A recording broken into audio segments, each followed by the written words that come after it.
का आपका topic OSPF से है। लास्ट क्लास में हमने रिप और ईआईजीआरपी डायनेमिक राउटिंग प्रोटोकॉल के अंदर दोनों कर ली थी। ठीक है, अब जो आती है आपकी ओएसपीएफ, एक और डायनेमिक राउटिंग प्रोटोकॉल है। सेम काम वही करती है कि भाई मल्टीपल राउटर्स पे आप ओएसपीएफ चला दोगे अपनी ही ऑर्गेनाइजेशन के अंदर राउटिंग इंफॉर्मेशन शेयर करवाने के लिए, R1 से R2, R3 से R4, R4 से R5। ठीक है, तो वो ओएसपीएफ भी कर पाती है।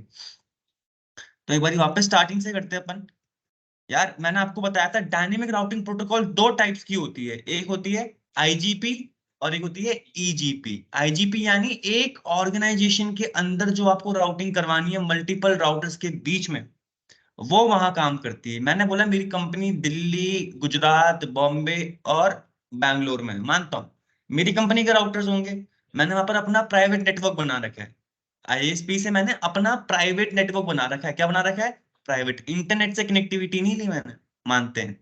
ठीक है, अब वहां पर R1 से R2, R3, R4 जितने भी राउटर्स है, मैं चाहता हूँ कि वो राउटिंग इंफॉर्मेशन अपने आप शेयर करे, मैं स्टैटिकली ना बताऊं।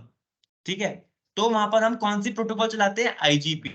क्योंकि मेरी ही कंपनी के राउटर्स हैं, मेरी ही कंपनी का नेटवर्क है अपना खुद का। तो हर कंपनी के पास मल्टीपल राउटर्स होते हैं, यानी अगर मल्टीपल ब्रांचेस है तो वहां पर उन्हें आईजीपी की जरूरत पड़ती है। आईजीपी दो टाइप की एल्गोरिथम फॉलो करती है, एक होती है हमारी डिस्टेंस वेक्टर और दूसरी लिंक स्टेट। दो टाइप की करती है। डिस्टेंस वेक्टर में क्या होता था, मैंने बोला R1 R2 को शेयर करेगा, R2 R1 को शेयर करेगा अपनी राउटिंग टेबल की इंफॉर्मेशन। पूरे नेटवर्क में वो नहीं फैलाएंगे, वो सिर्फ अपने नेबर्स को शेयर करते हैं। और लिंक स्टेट क्या करता था, जितने भी हमारे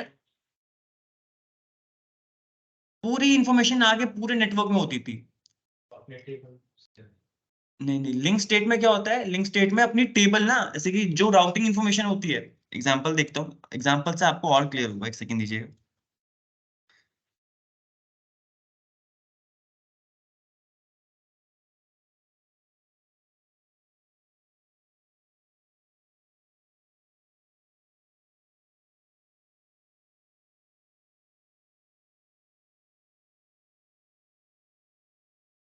दो टाइप की थी हमारे पास, आईजीपी इंटीरियर गेटवे प्रोटोकॉल, और दूसरी कौन सी होती है? EGP exterior gateway protocol. ठीक है, अब आईजीपी भी दो एल्गोरिथम पे काम करती थी।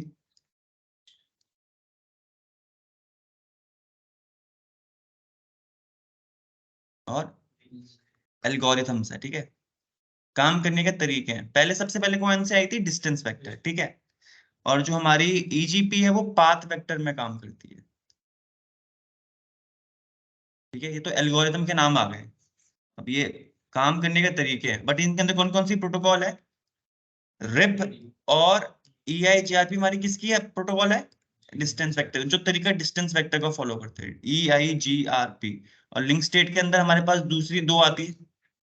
और बिल्कुल सही, इंटरमीडिएट स्टेट और इंटरमीडिएट स्टेट। ठीक है, अब देखो डिस्टेंस वेक्टर में क्या होता था, मैंने मानता हूं मेरी कंपनी है, ये सिंपल R1 मेरी ही कंपनी का नेटवर्क के राउटर्स है, मेरी ही कंपनी के नेटवर्क के राउटर्स हैं।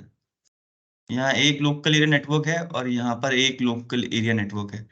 ऐसे ही यहाँ पर R4 कनेक्टेड है। तो देखो, अगर मैंने बोला डिस्टेंस वेक्टर का तरीका फॉलो करूंगा मैंने डिस्टेंस वेक्टर वाली में से मैंने रिप चला रखी है, तो होता क्या था, R1 अपनी राउटिंग इंफॉर्मेशन अपने नेबर्स को शेयर करेगा सिर्फ, R1 को भी करेगा, R4 को भी करेगा। R2 किसको शेयर करेगा अपनी राउटिंग टेबल की इंफॉर्मेशन? R1 और R3 करेगा R2 और R4, और R4 R1 को भी करेगा और R3 को, मतलब अपने नेबर्स को शेयर करते थे। ठीक है, बेसिकली फिर नेबर वो इन्फॉर्मेशन आगे शेयर कर देगा, मतलब अपनी टेबल में जो जानता है वो कर रहा है। मतलब R1 अपनी टेबल सिर्फ R2 और R4 को करेगा, फिर R2 के पास जो इन्फॉर्मेशन है वो R3 R2 के पास करेंगे। तो डिस्टेंस वेक्टर में सिर्फ नेबर्स के साथ पर पहले नेबरशिप फॉर्म करते हैं, फिर वहां पर अपने नेबर्स को राउटिंग टेबल की इंफॉर्मेशन शेयर करते हैं। ठीक है, तो ये इनएक्यूरेट भी हो सकती है, काम पूरा करती है। अब देखो, और जो लिंक स्टेट का तरीका फॉलो करते हैं, अब आपने डिस्टेंस वेक्टर जो थी हमारी रिप और EIGRP इस तरीके से काम करती थी। ठीक है, अब हमारी आती है लिंक स्टेट प्रोटोकॉल। कौन सी आती है? अगर आप लिंक स्टेट प्रोटोकॉल में से कोई प्रोटोकॉल उठाते हो, जैसे ओएसपीएफ उठा ली, तो क्या होता है ओएसपीएफ में क्या होता है, ये राउटर की जो राउटिंग टेबल या R2 को शेयर करेगा, फिर ये जो इसने एक बार अपनी चेंज कर ली, फिर यही इंफॉर्मेशन जो R1 से आ रही है वो R3 को करेगा, R3 ने फिर अपने टेबल में चेंजेस किए, फिर यही इन्फॉर्मेशन जो R1 की आ रही थी वो R4 को भी करेगा। वैसे यहाँ पर इसने R4 को भी भेज दी होगी, बट पूरे नेटवर्क के पास ये इन्फॉर्मेशन जाती है। जैसे R1 की गई ऐसे R2 के पूरे नेटवर्क के पास गई होगी, R3 के पूरे नेटवर्क के पास। तो एक तरीके से यहाँ पर हर राउटर के पास एक कॉमन कनेक्टिविटी मैप होता था। क्या बनता था? Common connectivity map. पूरे नेटवर्क की इंफॉर्मेशन होती थी। फिर हर राउटर इंडिविजुअली अपने अपने तरीके फाइंड करता था बेस्ट पाथ फाइंड करने के। क्लियर है? दोनों में डिफरेंस समझ में आया, लिंक स्टेट और डिस्टेंस वेक्टर में? ठीक है, और बस आगे धीरे धीरे करके पूरी इंफॉर्मेशन मिलती रहेगी। ठीक है, तो वही है, यही चीज ये डायग्राम ये बता रही है। और ऐसे ही पाथ वेक्टर जो हमारा, देखो ओएसपीएफ की फुल फॉर्म क्या होती है? Open shortest path first. ISI इसके क्या फुल फॉर्म है? Intermediate system to intermediate system. अब हम ईजीपी नहीं पढ़ेंगे, आपकी सीसीएनए के अंदर आती है, बट ईजीपी सिर्फ एक ही प्रोटोकॉल है, वो कौन सी है? BGP, border gateway protocol. जब आपको एक ऑटोनॉमस सिस्टम से दूसरे ऑटोनॉमस सिस्टम यानी ऑर्गेनाइजेशन की बात हो रही है, सिंगल ऑर्गेनाइजेशन। मैंने बोला ये मेरी अपनी ऑर्गेनाइजेशन थी एचसीएल, इनके अपने नेटवर्क है, ये दिल्ली, गुड़गांव, नोएडा, बैंगलोर, ऐसा एग्जांपल ले रहे हैं, इनके राउटर्स लगे हुए, प्राइवेट नेटवर्क है इनका, तो ये शेयर कर रहे हैं अपनी इंफॉर्मेशन। क्लियर है? और ऐसी बॉर्डर गेटवे प्रोटोकॉल कहाँ काम आती है? जब आप एक ऑटोनॉमस सिस्टम को किसी और ऑटोनॉमस सिस्टम के साथ जोड़ते हो, वहां पर राउटिंग इंफॉर्मेशन शेयर करवाते हैं। ठीक है, तो वहां पर हम बीजीपी यूज करते हैं। ये एचसीएल थी, ऐसी मैंने बोला यहाँ पर एक सिर्फ सर्कल बना रहा हूँ मैं, यहाँ पर डेल बोल रहा हूँ, एग्जाम्पल ले रहा हूँ, कंपनी के नाम से आप समझ जाओगे। अलग अलग ऑर्गेनाइजेशन है, इनके यहाँ पर अपने राउटर होंगे। अब जब इनके राउटर से इनके राउटर पे इनकी इंफॉर्मेशन शेयर करनी है, वहां पर हम आईजीपी यूज नहीं करते, इंटीरियर गेटवे प्रोटोकॉल यूज नहीं करते। कौन सी करते? Exterior gateway protocol. एक ऑटोनॉमस सिस्टम के जब राउट तुम्हें दूसरे ऑटोनॉमस सिस्टम में भेजने होते हैं, वहां पर हमारा कौन सी प्रोटोकॉल यूज करते हैं? बीजीपी। ठीक है, बीजीपी सीसीएनए में नहीं पढ़ा जाता गाइस, ठीक है, बट आपको पता होना चाहिए बीजीपी क्या काम करता है। इतना ही ब्रीफ दे पाऊंगा मैं आपको। डन। स्टार्ट करते हैं अपना ओएसपीएफ। ठीक है, अब ओएसपीएफ शुरू करने से पहले हमें लिंक स्टेट के बारे में जानना जरूरी है। किसके बारे में? तुरंत अगर आपके पास पॉइंट है, रफ कॉपी लेके आए, वहां पे रफ कॉपी है, मेन कॉपी है। हाँ, तो इसमें तुरंत तुरंत अपने हिसाब से पॉइंट लिखते रहना, कि शॉर्ट पॉइंट लिखने आते हैं आपको? शॉर्ट पॉइंट्स लिंक स्टेट के अंदर सुमित सर ने कनेक्टिविटी मैप बोला, तो कनेक्टिविटी मैप ये करती है, ऐसे ऐसे शॉर्ट पॉइंट बनाने अपने। ठीक है, जो समझ में आता कि अपने हिसाब से। तो हम कौन सी डायनेमिक राउटिंग प्रोटोकॉल पे आ गए? अब लिंक स्टेट राउटिंग प्रोटोकॉल। सबसे पहले डिस्टेंस वेक्टर आई थी, फिर हम लिंक स्टेट प्रोटोकॉल लेके आए थे, फिर हमने इसकी इन्वेंट करी। अब जब भी आप link state routing protocol use करते हो, तो हर राउटर के पास एक कनेक्टिविटी मैप होता है ऑफ द नेटवर्क। क्या होता है? एक कॉमन कनेक्टिविटी मैप होता है। अरे गूगल मैप आपके फोन में, मेरे मैप में भी सेम है ना? ये वो वाला मैप नहीं बोल रहा है मैं, राउटिंग टेबल वाली बात कर रहा हूँ। बट आप समझ पा रहे होगे, जैसे आपके फोन में जो गूगल मैप है वो मेरे फोन पे भी है, हम सबके पास एक कॉमन मैप है ना। ऐसे ही राउटर के पास एक कॉमन कनेक्टिविटी मैप यानी राउटिंग टेबल होती थी, जिसको देख के ही वो बेस्ट पाथ फाइंड करता था और फिर अपनी राउटिंग टेबल में लेके आता था। मेन एक कनेक्टिविटी मैप था, पूरे नेटवर्क के बारे में इंफॉर्मेशन थी, उसमें से बेस्ट पाथ उठा के वो राउटिंग टेबल पे लेके आता था अपनी। सबके पास एक कॉमन कनेक्टिविटी मैप होंगे। अगर हम यहाँ पर, जैसे हम यहाँ पर लिंक स्टेट अपने मैंने एचसीएल में यूज कर रहा था, तो इसके पास भी एक कॉमन कनेक्टिविटी मैप, इसके पास भी, इसके पास भी, इसके पास भी। अब कॉमन कनेक्टिविटी मैप से उठा के ये बेस्ट पाथ लेके आता था अपनी राउटिंग टेबल पे। थोड़ा समझ में आया? क्लियर हुआ?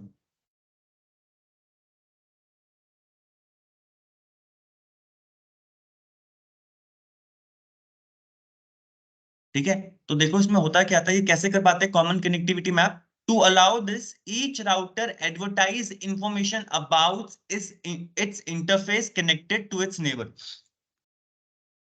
हर राउटर यहाँ पर अपने जो भी कनेक्टेड नेटवर्क के बारे में इंफॉर्मेशन थी, वो अपने नेबर्स को शेयर करता था, यानी जो भी आगे नेबर है ना, नेबर है, और पूरे नेटवर्क में शेयर करता था, यानी टू इट्स नेबर।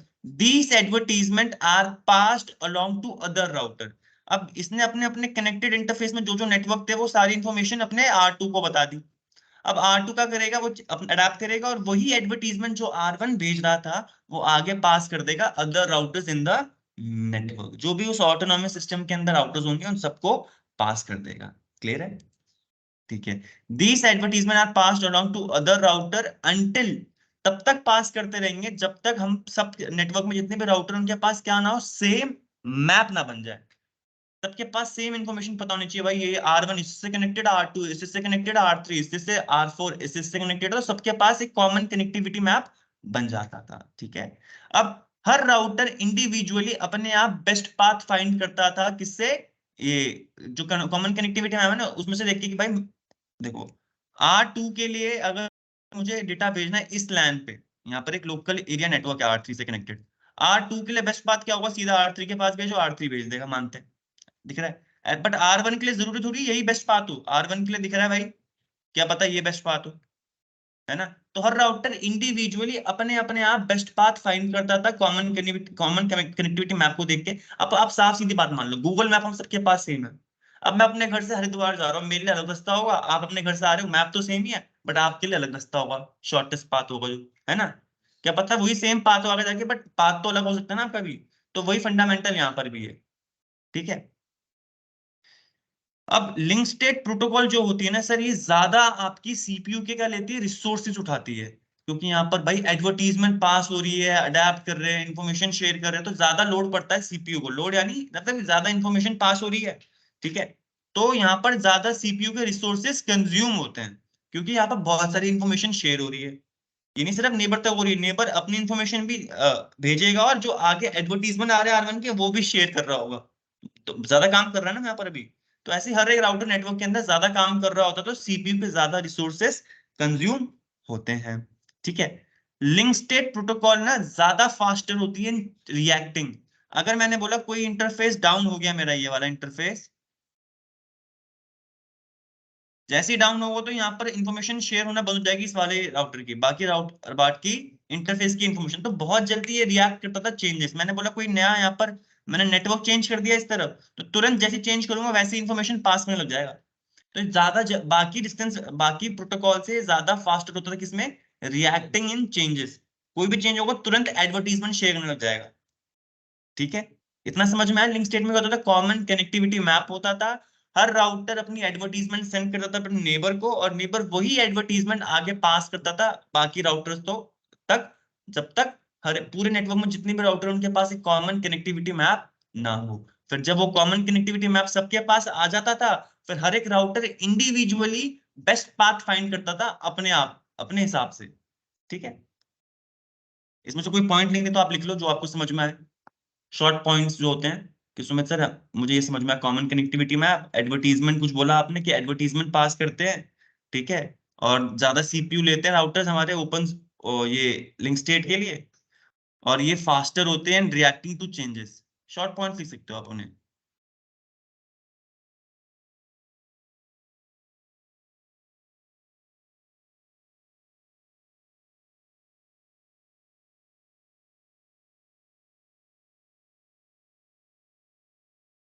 ठीक है, लिख लिया?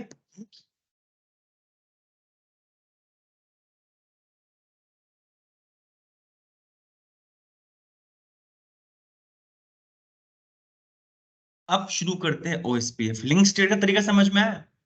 अब ओएसपीएफ उसी की डायनेमिक राउटिंग प्रोटोकॉल है जो लिंक स्टेट के तरीका फॉलो करती है। तो सबसे पहले लिखेंगे ओएसपीएफ टॉपिक, हेडिंग डालेंगे ओएसपीएफ,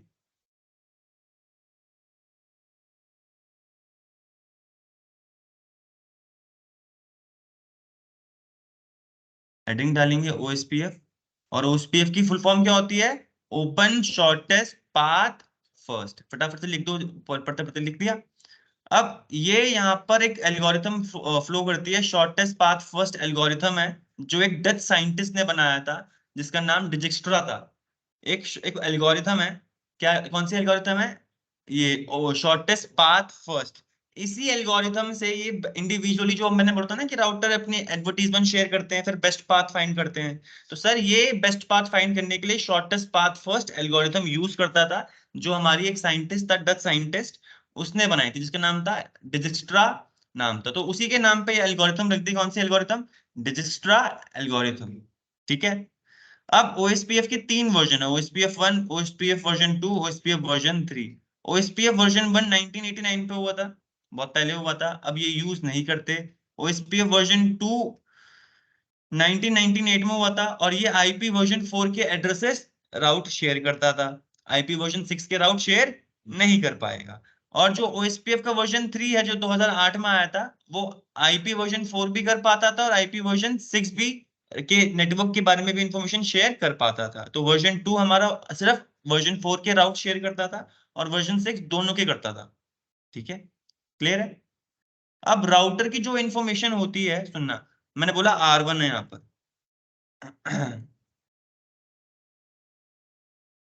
तो पढ़ते हैं फिर बताते हैं। तो यहाँ पर राउटर क्या करता था, राउटर स्टोर करते थे अपने नेटवर्क की इंफॉर्मेशन LSA के अंदर। देखो, router store information about the network in the LSA। जो भी इंफॉर्मेशन उनके पास है या जो नेटवर्क से आ रही है वो कहां पर स्टोर करते थे, LSA में। LSA की फुल फॉर्म क्या होती है, लिंक स्टेट एडवर्टीजमेंट। ठीक है, और विच आर ऑर्गेनाइज्ड, जो ये LSA है ये एक LSDB टेबल के अंदर होते थे। क्या होते थे, LSDB टेबल के अंदर। अब देखो एग्जांपल देता हूं मैं।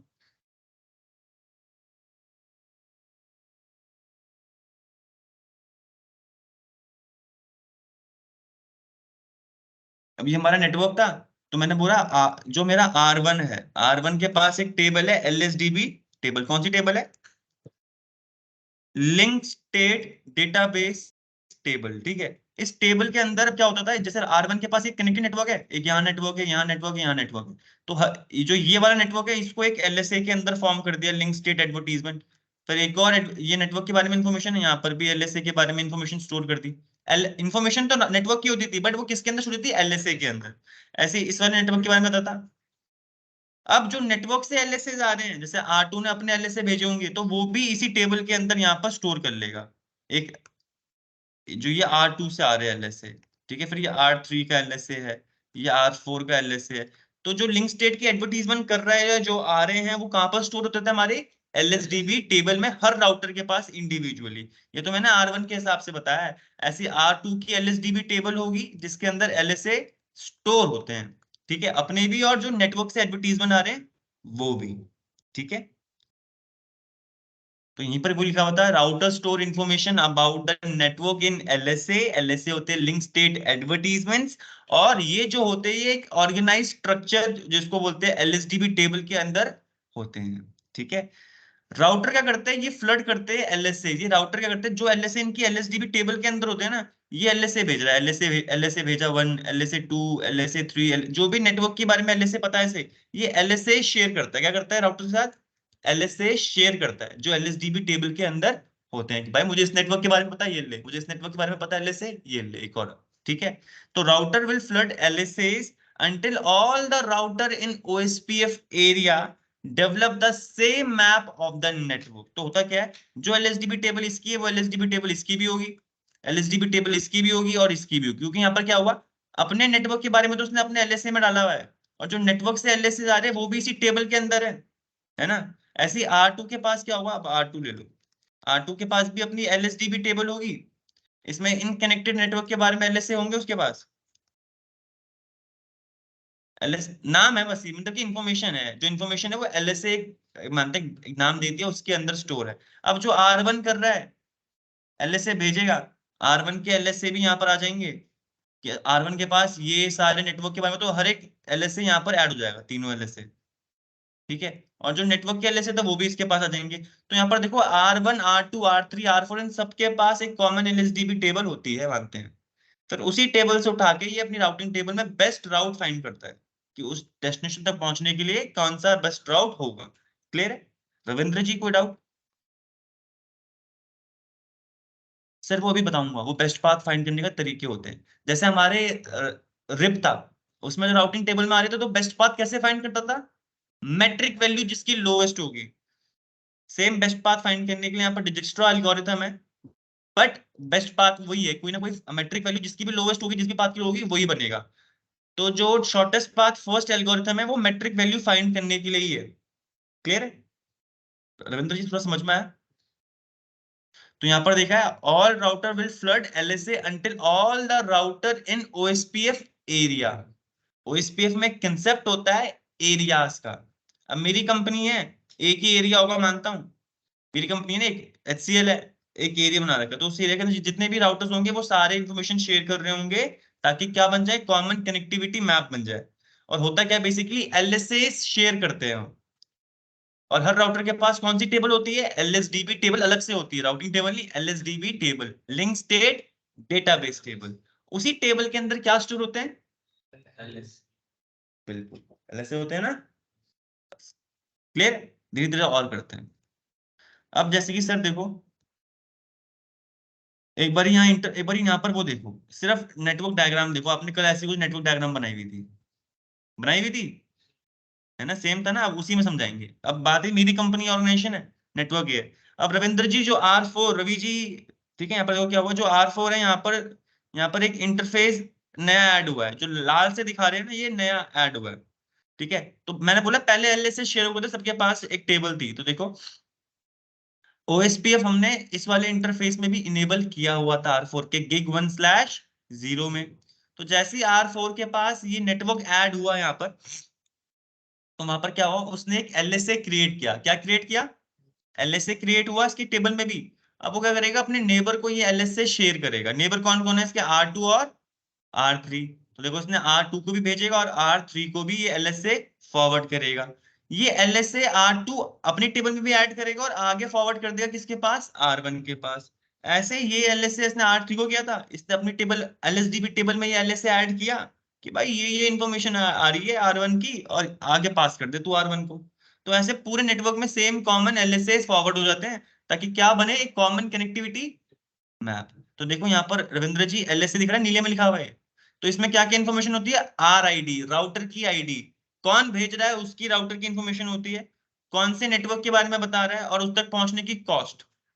कॉस्ट यानी मैट्रिक वैल्यू। मैंने आपको बताया था जब हम पढ़ा रहे थे OSPF में, मैट्रिक वैल्यू कैसे फाइंड करते हैं? कॉस्ट होती है। रिप में हमारी मैट्रिक वैल्यू हॉप काउंट होती है। EIGRP में मैट्रिक वैल्यू हमारी डिले और बैंडविड्थ को ऐड करके बनती है। प्लस OSPF में हमारी क्या होती है? कॉस्ट को निकाल के हमारी OSPF क्या मैट्रिक वैल्यू निकलती है। क्लियर है यहाँ तक? ठीक है। तो यहाँ पर इन इससे क्या होगा, इससे होगा this result in all the router sharing the same LSDB table. तो देखो ये LSDB टेबल थी, इसके अंदर LSAs थे। जैसे ही ये नया इंटरफेस ऐड हुआ यहाँ पर, तो यहाँ पर क्या हुआ, R1 ने एक LSA ऐड कर दिया अपना, और यही LSA जो नीले में लिखा हुआ है, वो उसने आगे पास कर दिया होगा R2 को, R3 को, R4 को। ठीक है, ताकि क्या बन जाए, कॉमन कनेक्टिविटी मैप बन जाए। ठीक है। अब ईच राउटर क्या करता है, shortest path first algorithm run करता है, ताकि वो कहां तक पहुंच पाए, इस नेटवर्क तक पहुंचने के लिए हर एक राउटर अपने अपने हिसाब से रन करेगा। ठीक है। R1 के लिए बेस्ट पाथ दो आ रहे हैं, क्या पता R2 के लिए तो बेस्ट पाथ एक सिंगल दिख रहा है, R3 के लिए भी सिंगल दिख रहा है, R1 के लिए दो दिख रहे हैं, वाई R2 और वाई R3। तो यहाँ पर ये बेस्ट पाथ फाइंड करने के लिए दोनों में से एक को ही देखेगा कौन सा बेस्ट पाथ है। ठीक है, क्लियर? यहाँ तक कोई भी डाउट? आगे बढ़े। ये पॉइंट लिख लो यहाँ तक, यहाँ से पॉइंट लिखो एक बारी।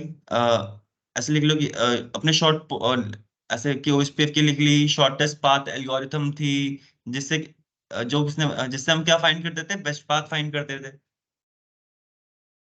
OSPF के 3 वर्जन है।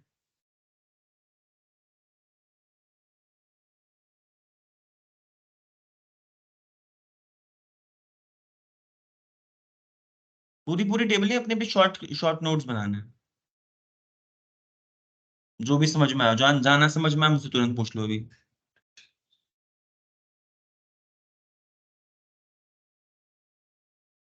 LSA सब में शेयर हो गए, तो बेस्ट पाथ फाइंड करने के लिए OSPF कौन सी एल्गोरिथम चलाता है? Shortest path first. ये किसने बनाई थी? डच साइंटिस्ट था कोई, उसकी उसने उसी की एल्गोरिथम को देख के हम यूज करते हैं यहाँ पर बेस्ट पाथ फाइंड करने के लिए। OSPF के कितने वर्जन है? OSPF वर्जन 1 यूज होता है। OSPF वर्जन 2 यूज होता है, हाँ होता है। वो OSPF वर्जन 2 किसके लिए था? IPv4 के राउट शेयर करने के लिए। और OSPF वर्जन 3 दोनों के। ठीक है, तो ऐसे लिख दो शॉर्ट कोड में, OSPF वर्जन 1 IP वर्जन 4 और IP वर्जन 6 के राउट शेयर करता है।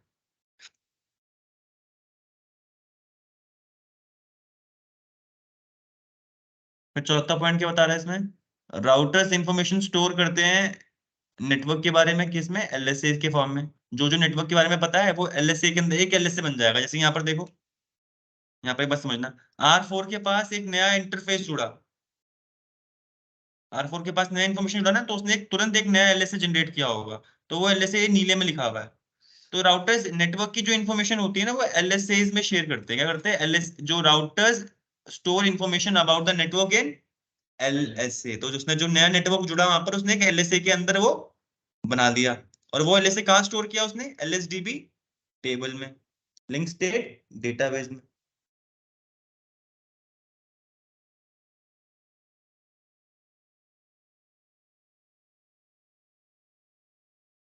राउटर्स फिर ये जो LSA होते हैं फ्लड करते हैं एक OSPF के एक ही एरिया के अंदर, ठीक है, ताकि क्या बने, एक कॉमन मैप बन जाए, यानी एक कॉमन LSDB टेबल हो सबके पास।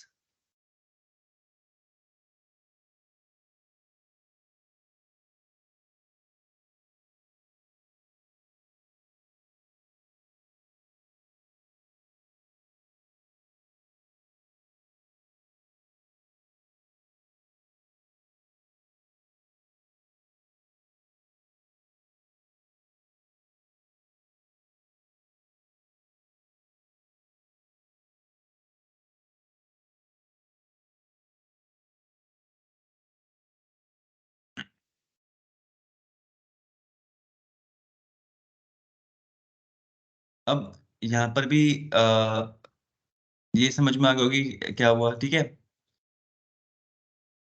All router sharing the same LSDB, ठीक है। यहाँ पर लिखना है आपको यहाँ पर कुछ,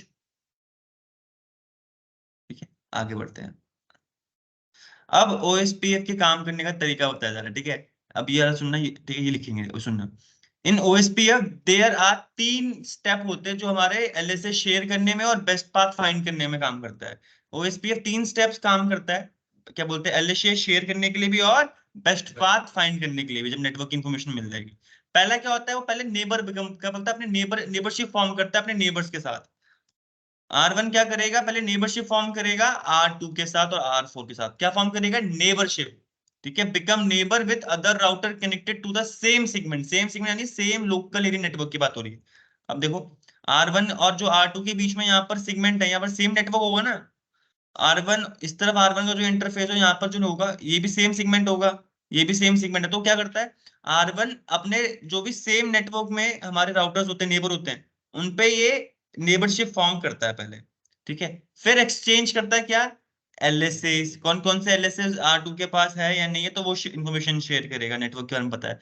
ऐसे ही फिर क्या करेगा, R1 कैलकुलेट करेगा बेस्ट पाथ टू डिटरमाइन कौन सा बेस्ट पाथ होगा एक पर्टिकुलर डेस्टिनेशन तक पहुंचने के लिए, और जो बेस्ट पाथ होता है वो कहाँ इंसर्ट कर देगा, राउटिंग टेबल पे। तो ये तीनों पॉइंट इंपॉर्टेंट है, OSPF किस तरीके से LSA शेयर करता है और डिटरमाइन करता है, ये 3 स्टेप करता है। फिर इसको आगे बढ़ेंगे तो और डिटेल में जानेंगे, तो लिख दो यहाँ पर, there are 3 main step in the process of sharing LSAs और बेस्ट पाथ फाइंड करने के लिए।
ये आगे रहे।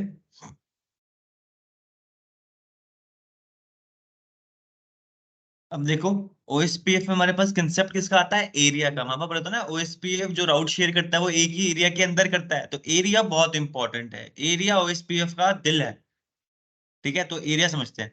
OSPF uses area to divide up the network. अब क्या होता है, अब देखो यार, मेरी कंपनी बहुत बड़ी कंपनी है भाई, उसके गूगल जैसी कंपनी है, दिल्ली में भी है, नोएडा में भी है, इंडिया में भी है, अमेरिका में भी है, वो अपना नेटवर्क बनाना चाहती है, तो वहां पर एक ही आईजीपी यूज कर रही होगी अपनी इंफॉर्मेशन शेयर करने के लिए। अब भाई बहुत बड़ी कंपनी है, तो यार वहां पर क्या होता है यार, हमारे राउट्स की इंफॉर्मेशन बहुत ज्यादा आ जाती है। ऑस्ट्रेलिया में बहुत सारे ब्रांचेस होंगे, इंडिया में भी बहुत सारे ब्रांचेस है, रशिया में, तो क्या कर रहे हैं यार, हमने कंसेप्ट आता है एरियाज का। एक सिंगल ऑर्गेनाइजेशन है तो क्या करती है, मल्टीपल एरियाज बना देती है। एक ही एरिया के अंदर क्या करती है, मल्टीपल छोटे छोटे एरियाज बना देती है, तो आपके जो इंफॉर्मेशन होती है वो एक एरिया से बाहर नहीं जाती। जो एक एरिया के राउट होते हैं ना, पूरे के पूरे राउट हमारे एक एरिया से दूसरे एरिया में नहीं भेजते हम, कुछ स्पेसिफिक राउट ही भेजते हैं। क्लियर है।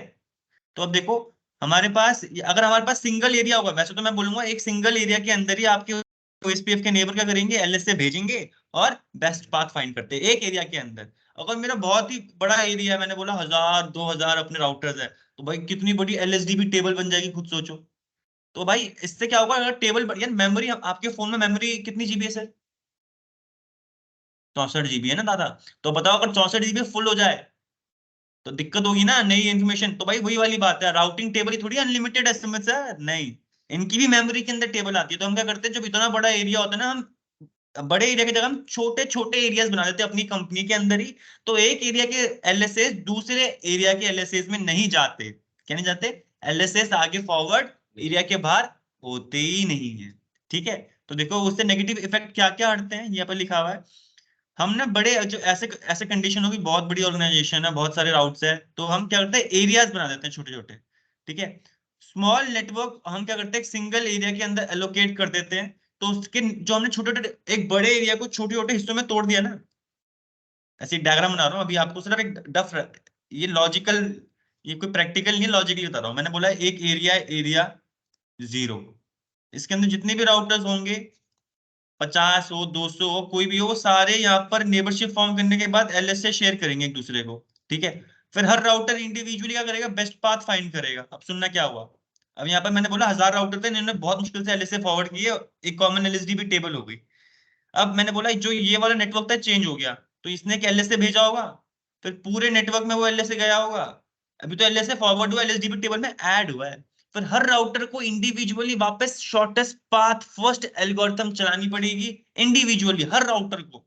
तो भाई सीपीयू तो ज्यादा लगेगा, सीपीयू लगेगा, सीपीयू कंज्यूम होगा ना, पावर तो कंज्यूम होती है शॉर्टेस्ट पाथ फर्स्ट कैलकुलेट करने के लिए। तो भाई ये प्रॉब्लमेटिक चीजें हैं, मतलब आपको लगेगा प्रॉब्लमेटिक, नहीं भाई, ये राउटर्स 24 घंटे 7 दिन हफ्ते में 365 दिन पूरे साल में चलते हैं दादा। तो आप सोचो कि ये ऐसे नहीं एक साल चलते हैं सर, 5 6 साल 10 साल 20 साल चले जा रहे हैं, तो भाई इतनी मेमोरी में बोलो आपका फोन कभी बंद ही ना हो, चले जा रहा है तो प्रॉब्लम तो आएगी। तो वही वाली बात है, तो हम क्या करते हैं, ऐसे इतना लोड नहीं देते इसको, हम क्या करते हैं, अब हम क्या करेंगे, एरियाज बना देते हैं। सुनना, मैंने एरिया बना दिया यहाँ पर, मैंने बड़े बड़े की जगह मैंने क्या कर दिया, यहाँ पर मैंने एरिया 1 दे दिया, एरिया 2 दे दिया, मेरी कंपनी के अंदर एरिया 3 दे दिया, एरिया 4 दे दिया। तो एरिया 4 के एलएस से एरिया 4 के बाहर के भी नहीं जाएंगे। तो एरिया 4 के अंदर जितने भी राउटर्स होंगे, उन सबके पास क्या होगी, कॉमन एलएसडीबी टेबल।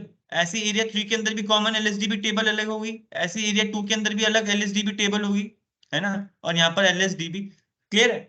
फिर बताऊंगा कि ये कैसे एक एरिया से दूसरे एरिया में डेटा भिजवाएंगे। क्लियर है।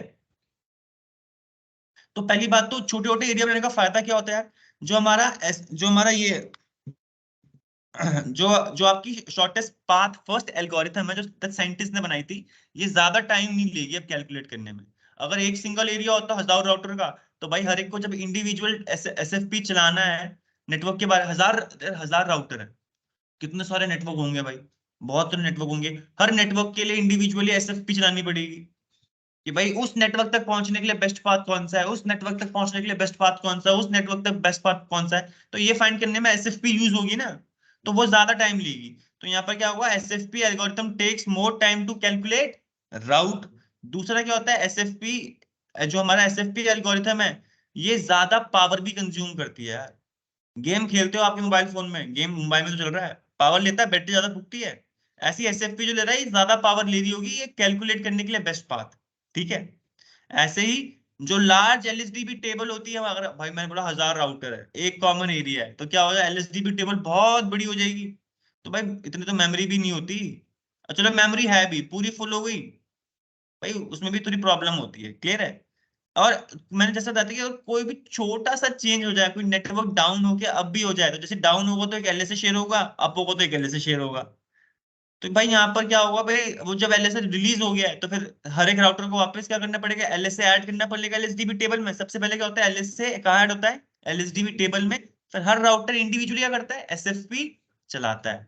एसएफपी यानी शॉर्टेस्ट पाथ फर्स्ट एल्गोरिथम चलाता है बेस्ट पाथ फाइंड करने के लिए। रवि जी कोई डाउट यहाँ तक? तो डिवाइडिंग हमारा ओएसपीएफ को एक बड़े नेटवर्क को छोटे छोटे नेटवर्क छोटे छोटे एरियाज में क्या होता है, जो ऊपर के नेगेटिव इफेक्ट्स बताए हैं ना यहाँ पर, ये सारे अवॉइड हो जाते हैं। क्लियर है। देखो यहाँ पर मैंने बोला देखो यहाँ पर देखना, ये मेरे कंपनी का एक नेटवर्क है। मैंने बोल रहा कि आपके सामने तो स्क्रीन पर दिख रहा है, मैं बोल रहा हूँ एक गुजरात में, एक दिल्ली में, एक यहाँ है फलाना ढिमकाना, दूर दूर है। अब यहाँ पर अगर ये सिंगल एरिया होता तो हर एक राउटर के पास जितने भी नेटवर्क के बारे में इंफॉर्मेशन है वो एलएसए के फॉर्म में हर एक राउटर को शेयर करता। ठीक है। एक सेकंड दीजिएगा।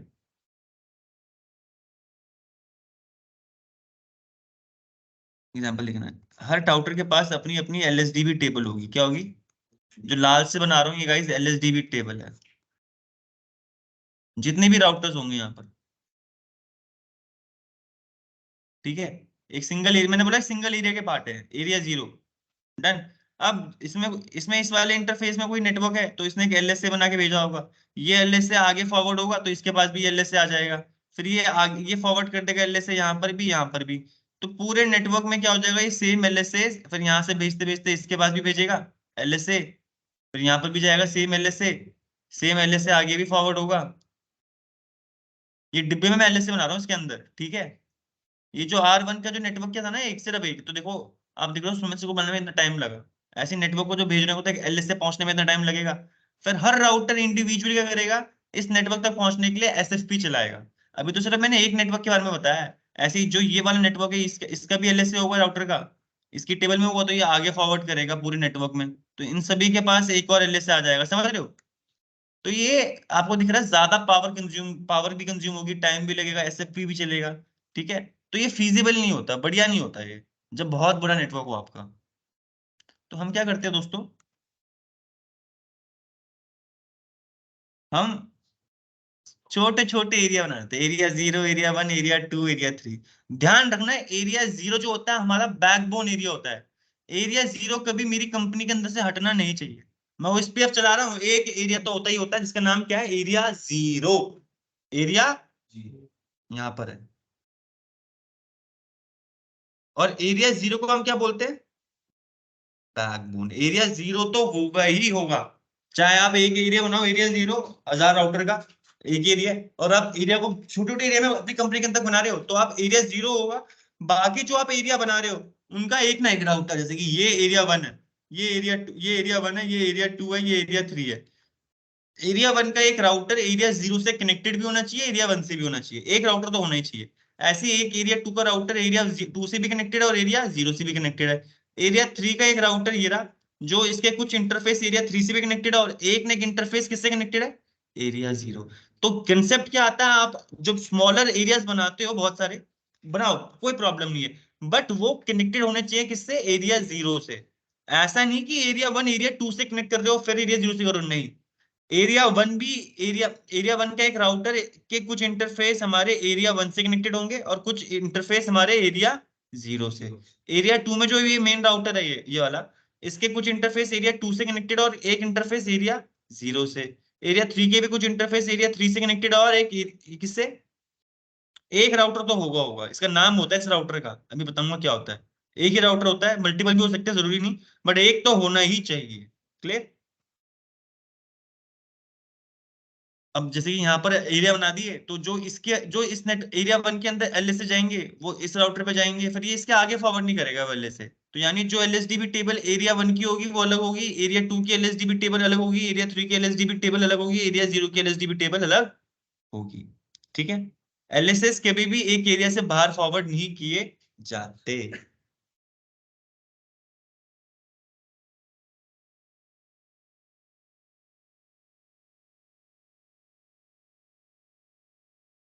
आपने ये वाला पार्ट लिखा था, ये वाला 3 लिखे थे।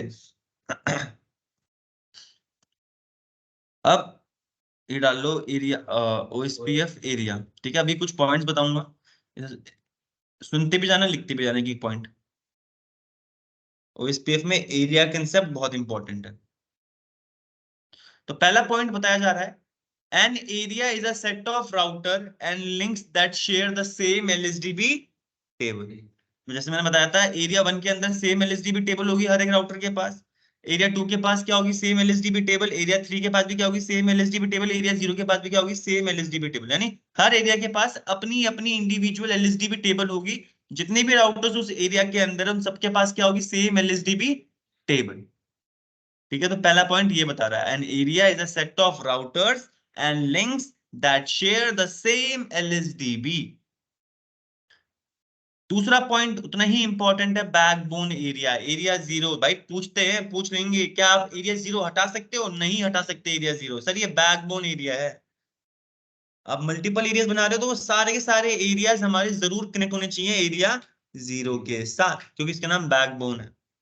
जैसे हमारी रीढ़ की हड्डी बैकबोन बोलते हैं ना, ये अगर नहीं होगी तो भाई हम ना चल पाएंगे ना कुछ कर पाएंगे। तो ये हमारी बहुत इंपॉर्टेंट पार्ट है शरीर का। ऐसे ही एरिया ओएसपीएफ में एरिया 0 बहुत इंपॉर्टेंट होता है।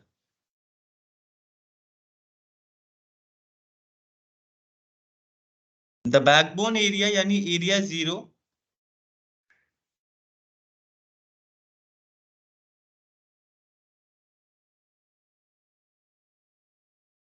द बैकबोन एरिया कौन सा होता है हमारा, एरिया 0 इज एन एरिया। कैसा एरिया होता है जिससे जितने बाकी other area must connect to, must बोला है, must, you must attend the class tomorrow, यानी आपको करनी जरूरी है, कोई शक नहीं है इसमें। तो आपके जो बाकी एरियाज होते हैं वो एरिया 1 से कनेक्ट होने चाहिए।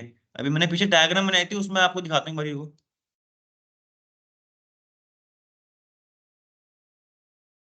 यहाँ पर देखो, यहाँ पर देखो, बाकी एरियाज क्या, एरिया 0 से 1 से कनेक्ट हो रहे हैं, 0 से हो रहे हैं कनेक्ट।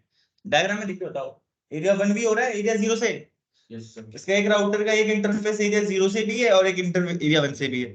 ऐसे एरिया 2 में एक राउटर ऐसा है जो एरिया 0 से भी कनेक्टेड है और एरिया 2 से भी। सेम यहाँ पर भी। तो क्या बोला कि जो सेकंड पॉइंट था, all the other areas must connect to area 0, that is the backbone area. ठीक है, routers with all the interface, सुनना, ऐसे राउटर जिनके सारे के सारे इंटरफेस एक ही एरिया के अंदर है, उनको हम क्या बुलाते हैं, इंटरनल राउटर्स। तो मुझे क्या पता है, ऐसे राउटर जिनके सारे के सारे इंटरफेस एक ही एरिया के अंदर है, उन्हें क्या बुलाते हैं हम, इंटरनल राउटर्स। तो डायग्राम में देख के बता दो कौन कौन से यहाँ पर इंटरनल राउटर्स होंगे सर। इसके साथ इसके देखो, ये इंटरफेस इसका एरिया 1 के अंदर है, इसका ये वाला इंटरफेस भी एरिया 1 के अंदर है। तो ये राउटर कौन सा होगा, इंटरनल राउटर। सेम ये राउटर इंटरनल राउटर, सेम ये राउटर क्या होगा, इंटरनल। मानते हो? ये वाला क्या, इसके सारे इंटरफेस एक ही एरिया के अंदर है, अलग अलग एरिया के अंदर है। तो ये भी क्या होगा, इंटरनल राउटर। ये भी क्या होगा, इंटरनल राउटर। ये भी इंटरनल राउटर, ये भी इंटरनल राउटर, ये भी इंटरनल राउटर, ऐसे ये भी इंटरनल राउटर है ना। क्या ये इंटरनल राउटर होगा? क्योंकि इसका एक इंटरफेस दूसरे नेटवर्क से है, इंटर सॉरी एरिया से है, और इसका कुछ कुछ इंटरफेस, तो ये नहीं होगा इंटरनल राउटर। क्लियर?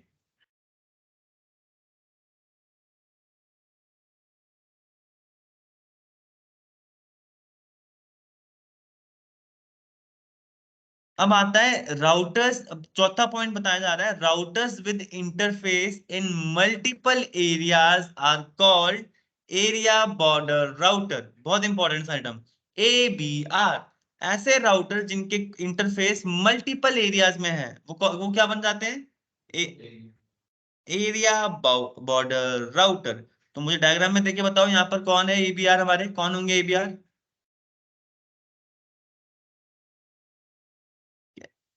मल्टीपल यानी एक से अधिक। अब ये जो राउटर है, जो ये राउटर है, इसका एक इंटरफेस एरिया 0 से है और बाकी इंटरफेस हमारे एरिया 1 से। तो मल्टीपल एरियाज में कनेक्टेड है ये, तो ये क्या बन जाएगा हमारा, ABR, एरिया बॉर्डर राउटर, क्योंकि बॉर्डर तो है एरिया का। ऐसे ये भी क्या बन जाएगा हमारा, एबीआर, क्योंकि इसका एक इंटरफेस एरिया 0 से है, कुछ एरिया हमारे एरिया 2 में है, तो ये भी एबीआर होगा। ऐसे एबीआर ये भी बन जाएगा सर, रवि जी, बनेगा ना एबीआर। तो ऐसे राउटर जो मल्टीपल एरियाज के इंटरफेस, जिसके इंटरफेस मल्टीपल एरियाज में होते हैं, वो क्या बनते हैं हमारे एबीआर, एरिया बॉर्डर राउटर।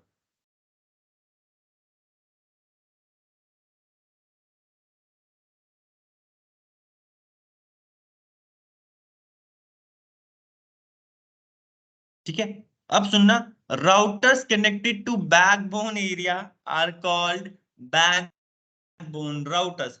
ऐसे राउटर जो बैकबोन एरिया से कनेक्टेड होते हैं उन्हें क्या बोलते हैं हम? Backbone routers. तो मुझे बताओगे कौन से राउटर बैकबोन एरिया से कनेक्टेड है, कौन कौन से यहाँ पर? R1 तो लिखा ही नहीं है, ये वाला है इसके, ये हमारे बैकबोन एरिया से कनेक्टेड है यहाँ पर इसके इंटरफेस, इसलिए ये भी क्या बन जाएगा हमारा? Backbone router. ये वाला बनेगा एबीआर, सॉरी एबीआर बोल रहा हूँ, ये तो एबीआर था, ये भी एबीआर था, और ये भी एबीआर था। बट जो हमारी अभी की डेफिनेशन थी कि भाई ऐसे राउटर जिनके इंटरफेस हमारे जो कनेक्टेड है बैकबोन से, वो हमारे क्या बोलते हैं, बैकबोन राउटर भी बोलते हैं। तो सर ये भी हमारा क्या बन जाएगा, और इसको ये बैकबोन राउटर भी बन जाएगा, backbone router, backbone router, backbone router भी बोला जाएगा इसे, क्योंकि इसके इसका एक इंटरफेस बैकबोन से कनेक्टेड है, तो ये एबीआर भी है और बैकबोन राउटर भी है। Clear? An intra-area route is a route to the destination inside the same OSPF area. Intra यानी एक ही एरिया के अंदर जो राउट्स होते हैं, वो हमारे क्या बोलते हैं? वो हमारे जो आपके इंट्रा राउट ऐसे राउट होते हैं, वो जो हमारी जो जो डेस्टिनेशन हमारी सेम एरिया के अंदर है, यानी मानता हूं मैं, यहाँ पर डायग्राम देखो, यहाँ यहाँ पर एक लोकल एरिया नेटवर्क है, उसको डेटा भेजना है इस वाले लोकल एरिया नेटवर्क पे। तो ये सेम एरिया के अंदर है दोनों दोनों नेटवर्क, तो जो ये डेटा भेजेगा ये यहाँ से लेके यहाँ फिर यहाँ भेज देगा, तो इसे क्या बोलेंगे? इंट्रा इंट्रा एरिया राउट। अरे मैं बोल रहा हूँ मुझे दिल्ली के अंदर, मुझे ग्रीन पार्क से लाजपत नगर जाना है, वो दिल्ली के अंदर ही है, तो वो इंट्रा एरिया है। मुझे दिल्ली के अंदर भाई ग्रीन लाजपत से भाई वहां जाना है, राजौरी गार्डन दिल्ली के अंदर ही है।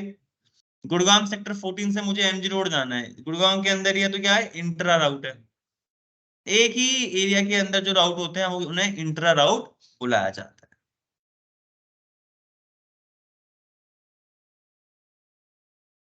और ऐसा आता है इंटर एरिया राउट, जब एक स्टेट से दूसरी स्टेट में होता है ना, इंटर स्टेट बस चलती है हमारी।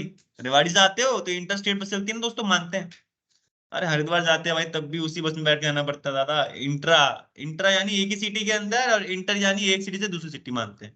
ठीक है, तो ऐसे राउट जो हमें एक एरिया से दूसरे एरिया में भिजवाने होते हैं, यानी इंट्रा राउट कौन कौन से होते हैं? Route to the destination in different OSPF area. अरे अब डेटा भेजना था, यहाँ पर सुनना, इस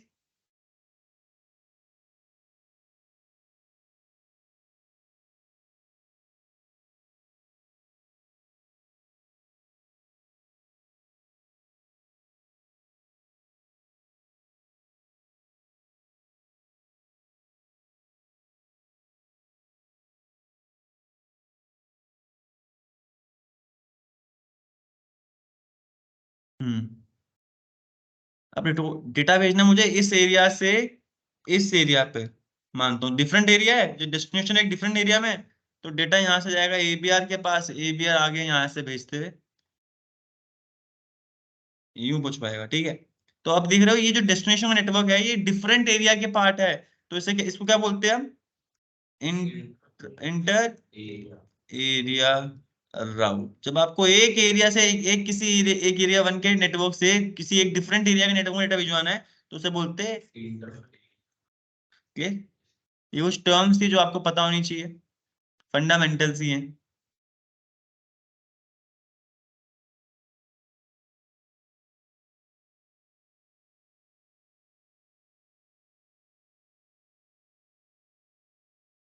ये पॉइंट लिखना है, लिख लो ये पॉइंट। अगर ये ऐसे नाम नाम लिख लो कि बैकबोन राउटर होते हैं, इंटरनल राउटर, नाम नाम लिख लो। जो एबीआर है, बैकबोन राउटर, इंटरनल राउटर, कि आपसे बाद में पढ़ पाओगे, इसमें से नहीं लिखवाता है, पॉइंट बना के।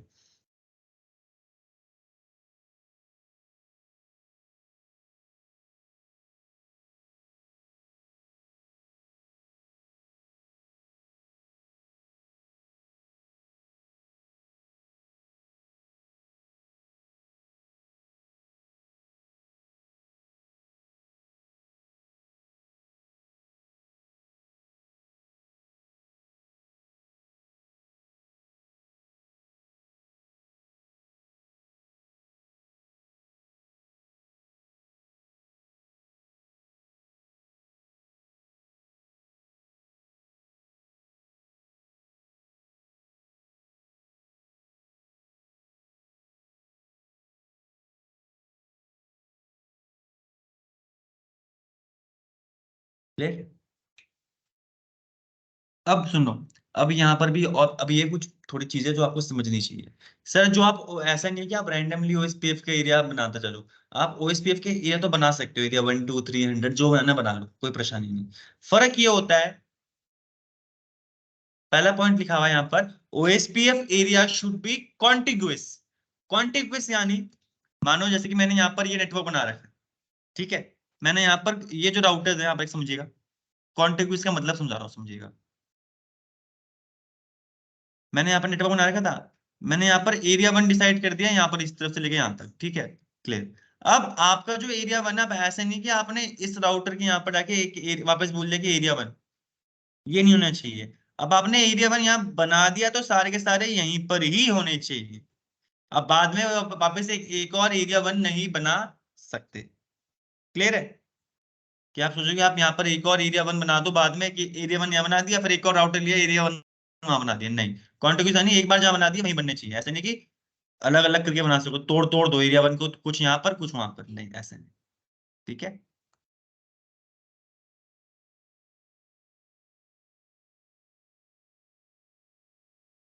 रविंद्र जी, समझ में आया पॉइंट? फिर सुनना, दूसरा पॉइंट उतना ही इंपॉर्टेंट है। ऑल ओएसपीएफ एरिया, जितने भी एरिया हैं, उन सबके पास एक at least one ABR connected to the backbone area. Sir at least एक एबीआर तो होना ही चाहिए, एक तो होना ही चाहिए। क्या? एबीआर। एबीआर क्या होता है? Area border router. तो देखो डायग्राम में एबीआर दिख रहे हैं, एक है यहाँ पर। एटलीस्ट बोला है, एक से ज्यादा जरूर हो सकते हैं, बट एटलीस्ट एक तो एरिया बॉर्डर राउटर होना ही चाहिए, जिसके कुछ इंटरफेस एरिया 0 से कनेक्टेड हो और कुछ इंटरफेस उसी एरिया से, जैसे एरिया 1 से। दूसरा एबीआर है जिसका एक इंटरफेस एरिया 0 से और कुछ इसके इंटरफेस एरिया 2 से है। तीसरा राउटर के हमारे ऐसे ही देखो, एबीआर एबी, तो एटलीस्ट वन एबीआर तो होना ही चाहिए। और ओएसपीएफ के interface in the same subnet must be in the same area. अब देखो यहाँ पर, मानना यहाँ पर एक अपना नेटवर्क होगा यहाँ पर इस तरफ।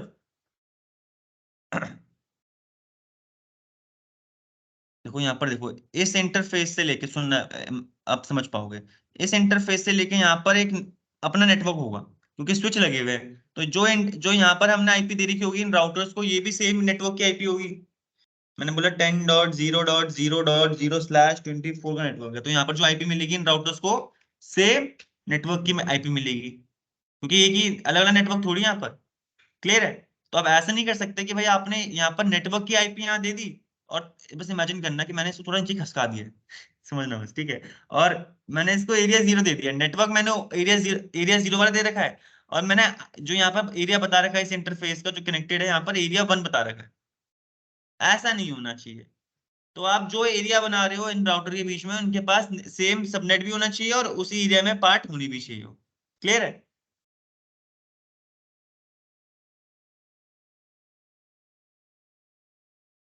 तो OSPF interface in the same subnet, subnet का मतलब समझते हो ना, must be in the same area. एक नेटवर्क का जो, अगर आपको जैसे एरिया 0 में जो सबनेट था, आप ऐसे नहीं कर सकते कि आपने IP ID they the area 0 वाली, नेटवर्क आईडी दे दी 0 वाली, और उसको डाल दिया, उस इंटरफेस डाल दिया एरिया 1 के अंदर। ये नहीं होना चाहिए। अभी जब प्रैक्टिकल करेंगे तब वो और क्लियर होगा। है ना? तो देखो, अब आते हैं कॉन्फ़िगरेशन करने के लिए, तो एक टॉपिक डाल लो कॉन्फ़िगरेशन, और थोड़ी थोड़ी कमांड लिखते रहना।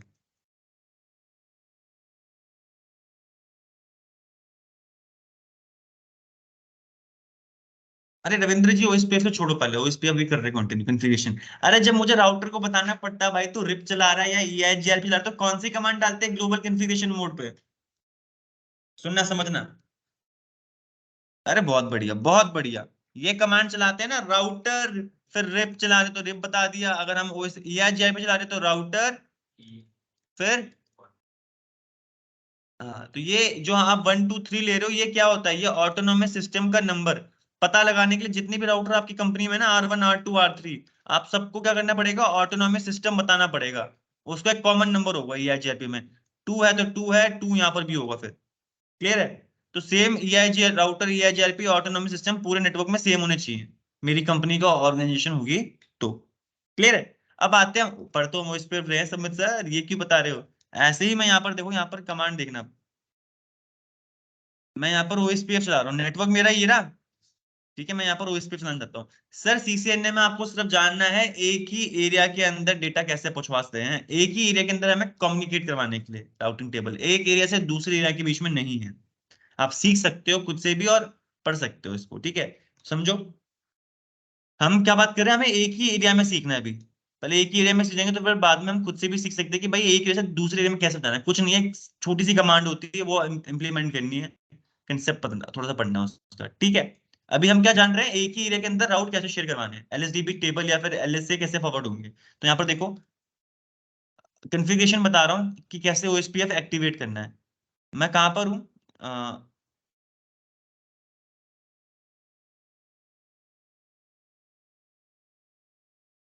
मैं R1 पे हूँ, मैंने राउटर ओएसपीएफ लिखा, मैंने क्वेश्चन मार्क मारा, इसने बोला उसके बाद आपको एक और चीज बतानी है, प्रोसेस आईडी। सर ये प्रोसेस आईडी आपका एरिया वेरिया या फिर वो नहीं है कि एएस नंबर नहीं है। ये क्या है, कि ऐसे एक नंबर है प्रोसेस बताने के लिए कि भाई ये जो ओएसपीएफ चलेगा ये इस प्रोसेस आईडी में चल रहा है। ठीक है, इसकी एक प्रोसेस आईडी बनेगी, तो वो आपने खुद बता दी, 1 है 2 है जो भी बता सकते हो। ये एरिया कंसेप्ट नहीं है यहाँ पर, ना ही ऑटोनॉमस सिस्टम का है। तो आप यहाँ पर किसी भी राउटर से, मैंने राउटर 1 पे कमांड चला रहा हूँ, राउटर ओएसपीएफ 1, तो 1 क्या है हमारी? Process ID. ये ना ही ऑटोनॉमस सिस्टम को आइडेंटिफाई कर रही है, ना ही ये मुझे एरिया बता रही है। अभी बताएंगे वो कहाँ बताएंगे, ठीक है? फिर जस्ट नेक्स्ट लाइन में जा रहा हूँ, यहाँ पर नो ऑटो समरी कोई कमांड नहीं है, वर्जन वर्जन की अभी कोई कमांड नहीं है, हमें बाय डिफॉल्ट वर्जन 2 चल रहा होता है, ठीक है? अब देखो, नेटवर्क कमांड बाकी में भी थी, नेटवर्क कमांड यहाँ पर भी है। नेटवर्क कमांड का काम क्या होता था? अरे कौन से इंटरफेस में तुम्हें ओएसपीएफ एक्टिवेट करना है, कौन से इंटरफेस में तुम्हें रिप एक्टिवेट करना है, कौन से इंटरफेस में तुम्हें ईआईजीआरपी एक्टिवेट करना है, उस इंटरफेस क्या बता देते हैं हम? नेटवर्क की आईडी। बहुत बढ़िया रविंद्र जी। तो देखो, सेम कंसेप्ट यहाँ पर भी है, जो लाल से मार्क कर रहा हूँ इसी में देखना। नेटवर्क कमांड बताई, मैं कहां पर हूं अभी? R1 पे हूँ। R1 पे मैंने नेटवर्क कमांड चलाई, फिर मैंने क्या दिया यहाँ पर? नेटवर्क आईडी 10, जिस, अरे भाई साहब 10.0.12.0 जिस भी नेटवर्क में है। और ये क्या लिखा हुआ है? Wild card mask. Subnet mask पता है क्या होता है? बताने के लिए, कौन सा नेटवर्क पार्ट है, कौन सा होस्ट पार्ट है। हम यहाँ पर ईआईजीआरपी में भी सर हम क्या करते थे, ध्यान रखना, ईआईजीआरपी में भी हम वाइल्ड कार्ड मास्क यूज करते थे, और ओएसपीएफ में भी वाइल्ड कार्ड मास्क यूज करते हैं। ठीक है? वाइल्ड कार्ड मास्क क्या होता है? जस्ट ऑपोजिट ऑफ योर, बताया था नवीन जी ने, ये वीडियो देखी थी, वीडियो देखी थी उसकी। हाँ। तो सर देखो, आप जो अब जो आपका ईआईजीआरपी मैं आपको वापस एक्सप्लेन कर देता हूँ।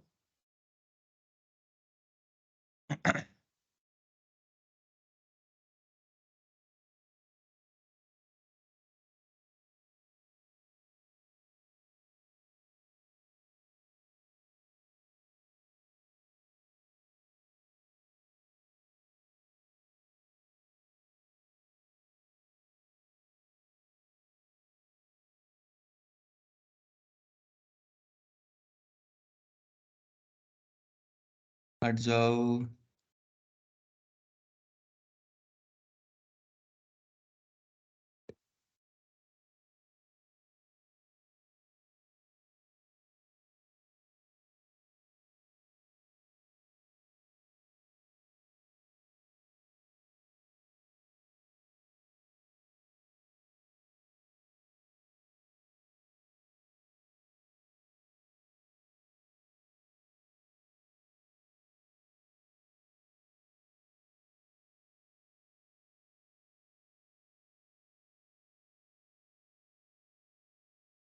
अब देखो यहाँ पर लिख रहा हूँ यार, ये हट नहीं रहा।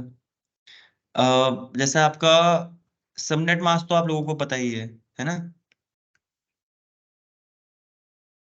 क्या होता है सबनेट मास्क? जैसे मैंने बोला 255.255.255.0। तो हम यहाँ पर नेटवर्क कमांड के बाद ना ही EIGRP में ना ही OSPF में सबनेट मास्क नहीं लिखते, हम क्या करते हैं, इसका ऑपोजिट लिखते हैं। इसका ऑपोजिट होता है हमारा क्या? Wild card mask. ठीक है, अब जैसे कि आपको ये दिखा हुआ है सबनेट मास्क, अब इसका वाइल्ड कार्ड मास्क निकालना है। तो पहले इसे बाइनरी में कन्वर्ट करते हैं ताकि आपको एक चीज दिखेगी, फिर आप आगे अपना आप दिमाग लगा के आप कर लोगे। अब जैसे सर इसका बाइनरी क्या होगा? 4 5 6 7 8। ऐसे ही इसका क्या होगा? 8 बार 1। आगे वाले का भी 8 बार 1। फिर 4 और 4 है ना? ये इसका बाइनरी है। मैंने बोलता वाइल्ड कार्ड मास्क क्या होता है? Just opposite of subnet mask. Opposite यानी जो 1 है वो 0 हो जाएंगे, जो 0 है वो 1। तो अब यहाँ पर अगर मैं वाइल्ड कार्ड मास्क निकाल रहा हूँ,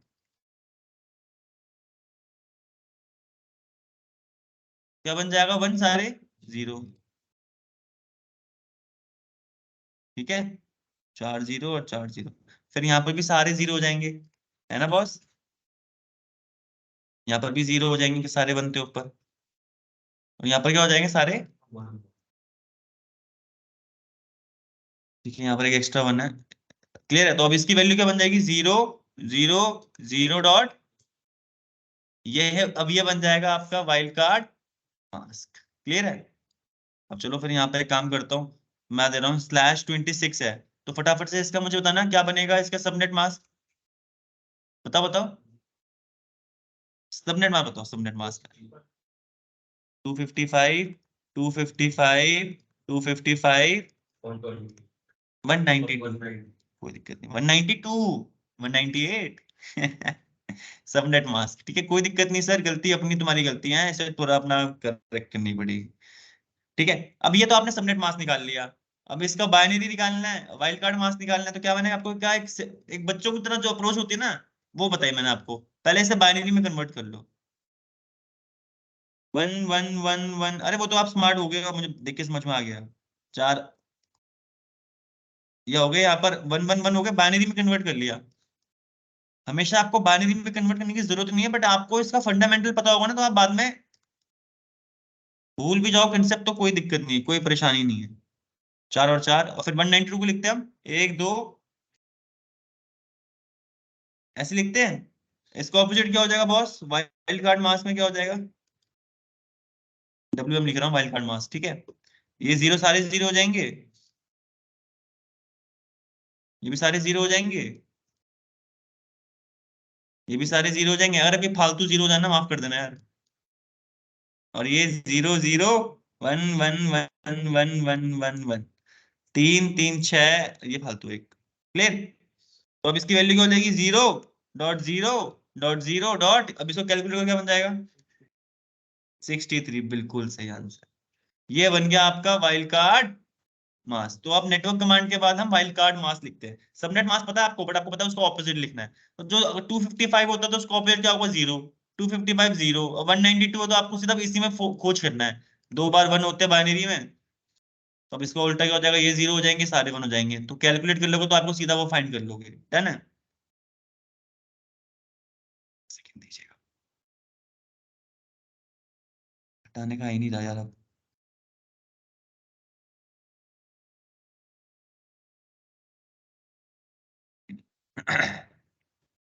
ठीक है, तो यहाँ पर देखो रविंद्र जी, यहाँ पर अब इस वाले इंटरफेस में क्या, अब इसने बोला 10.0.12.0 जिस भी इंटरफेस में है, इसका सबनेट मास्क क्या है यहाँ पर? /30। /30 का वाइल्ड कार्ड मास्क बताओ क्या होगा? कैलकुलेट कर लो, दिमाग में करना, दिमाग में कर लो, लिख के करना, लिख के कर लो।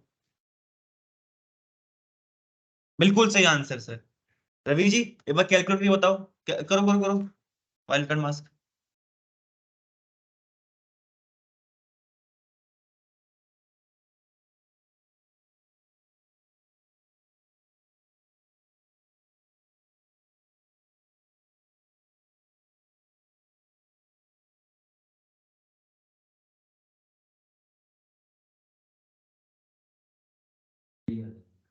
बिल्कुल सही सर। तो आप यहाँ पर नेटवर्क कमांड के बाद क्या करते हो? नेटवर्क तो बता दिया, अब यहाँ पर सबनेट मास्क नहीं, वाइल्ड कार्ड मास्क बताते हैं। बता दिया, अभी भी अधूरा है, हमने एरिया तो बताया नहीं कि ये इंटरफेस कौन से एरिया में होना चाहिए। मैंने अभी आपको क्या करना है, सिर्फ एक ही एरिया में राउटिंग करना सीखना है, एरिया वन के अंदर। उसके बाद आप एक या दूसरे एरिया में सीखना है, पहले एक ही एरिया में समझते हैं। तो हमने फिर बता दिया कि भाई ये जो इंटरफेस है वो कौन से एरिया का मेंबर है, एरिया। एरिया कमांड डालोगे फिर जीरो। डन। R1P1 है, तो अभी इस इंटरफेस में OSPF एक्टिवेट हो जाएगा, क्योंकि इसी इंटरफेस में तो ये आईपी है, नेटवर्क है। फिर मैंने दूसरी नेटवर्क कमांड डाली। अब ऐसे इंटरफेस पे एक्टिवेट हो जिसकी नेटवर्क आईडी क्या है, 0.10.0.13.0। उसका सबनेट मास्क क्या है, /30 है, तो वाइल्ड कार्ड मास्क क्या बन जाएगा, 0.0.3। और ये भी एरिया जीरो का मेंबर है, तो एरिया कमांड के बाद एरिया जो भी होगा उसको नंबर बता दो। फिर मैंने यहाँ पर नेटवर्क कमांड 172.16.1.0, जिस भी इंटरफेस पे नेटवर्क है उस पे हमारा OSPF एक्टिवेट हो जाए, और उसका सबनेट मास्क ये है, और एरिया क्या है उसका भी जीरो। बस इतना चलाना है। राउटर OSPF, फिर हमने आप सॉरी राउटर OSPF, और हमने प्रोसेस आईडी बता दी, कुछ भी नंबर ले लो, 2 3 4, कंपलसरी नहीं कि आपका मैच करना चाहिए, प्रोसेस आईडी एक तरीके से, ठीक है। फिर नेटवर्क कमांड में आपको बताना पड़ेगा एरिया जीरो है या एरिया जीरो है, एरिया जीरो है। क्लियर। फिर मैं R2 में जाऊंगा, तो R2 में भी सेम। अब R2 में जरूरी नहीं है कि राउटर OSPF वन चुनूं, चाहूं तो मैं वन भी चुन सकता हूँ, 2 3 4 5 6 प्रोसेस आईडी कुछ भी चुन सकता हूँ। तो मैच करनी जरूरी नहीं है, बट वो जो प्रोसेस आईडी वो राउटर के इंटरनल फंक्शन के लिए, कि भाई ये जो OSPF की प्रोसेस चलेगी वो इस प्रोसेस आईडी में चल रही है। ठीक है, समझ में आया? इजी है, क्योंकि रिप और EIGRP अपन ने कर लिया, तो अपन को समझ में आ रही है कमांड क्या करती है ना। तो देखो, जो द प्रोसेस आईडी, जो हमने प्रोसेस आईडी जो मार्क कर रहा हूं, ये लोकली सिग्निफिकेंट होती है। हाँ, क्योंकि वो अब वहां पर प्रोसेस आईडी नहीं होती EIGRP में। EIGRP में क्या होता है हमारे, जब आप EIGRP का आप राउटर EIGRP डालते हो ना, वहां पर कंसेप्ट आता है ऑटोनॉमस सिस्टम का। तो वहां पर जो आप नंबर देते हो वो ऑटोनॉमस सिस्टम को रिप्रेजेंट करने के लिए देते हो। तो जितने भी राउटर होंगे उन सब में ये ऑटोनॉमस सिस्टम नंबर क्या होना चाहिए, सेम, अगर मुझे अपनी कंपनी के अंदर ये डायनेमिक राउटिंग प्रोटोकॉल चलानी है। रविंद्र जी, समझ में आया? मेरी मल्टीपल ब्रांचेस है, प्राइवेट नेटवर्क बनाना है, तो जितने भी हमारे राउटर्स होंगे इंटरकनेक्टिविटी के लिए, मैं EIGRP चला रहा हूँ, तो सबकी क्या होगी, यहाँ पर जो नंबर होगा वो सेम होगा, ऑटोनॉमस सिस्टम। ये नंबर हमारा मिलता है, तो हम वही नंबर यहाँ पर डालेंगे। ठीक है। और राउटर और एरिया, और इस पे में एरिया बताना पड़ता है, तो एरिया जीरो हमारे पास होता है। क्लियर है? अब router with different process ID can become OSPF neighbour. जरूरी नहीं है कि एक ही प्रोसेस आईडी हो, डिफरेंट प्रोसेस आईडी हो तब भी हमारे क्या बन जाएंगे, नेबरशिप फॉर्म हो जाएगी। हमने वो बताया ना, OSPF पहले नेबर बनाता है, फिर LSA शेयर करता है, फिर बेस्ट पाथ फाइंड करता है। ठीक है। तो नेटवर्क कमांड आपको समझ में आ गई, और उसमें आपको स्पेसिफाई भी करना पड़ेगा नेटवर्क कमांड के अंदर ही क्या, एरिया भी। ठीक है। आपको CCNA में सिर्फ आपको कंफिगर करना सीखना है भी, सिंगल एरिया वो है OSPF एरिया जीरो। कोई कठिन नहीं है एरिया वन से एरिया जीरो में, एरिया जीरो से। बस अभी आपको कंसेप्ट एक ही एरिया वाले समझ जाओगे, तो फिर आप अपना नेक्स्ट स्टेप बढ़ा सकते हो CCNP में जो है। डन है। वरना खुद भी 2 3 वीडियो मिल जाती है, आराम से थोड़ा सर्च कर लिया तो चीजें। पूरा जरूरी थोड़ी कि भाई CCNP अभी करना है नहीं करना, पढ़ सकते हो खुद से भी। डन है।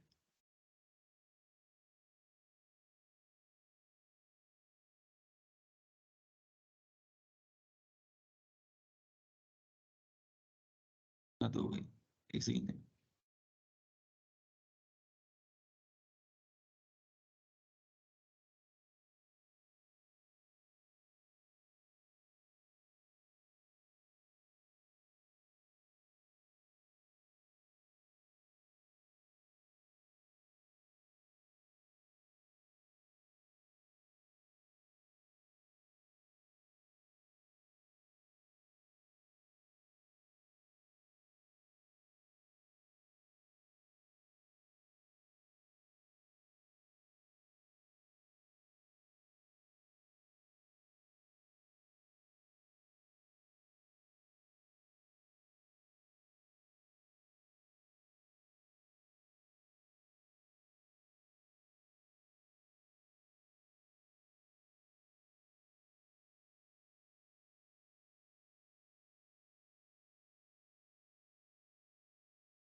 एक सेकंड दीजिएगा यार यहाँ पर ना। हाँ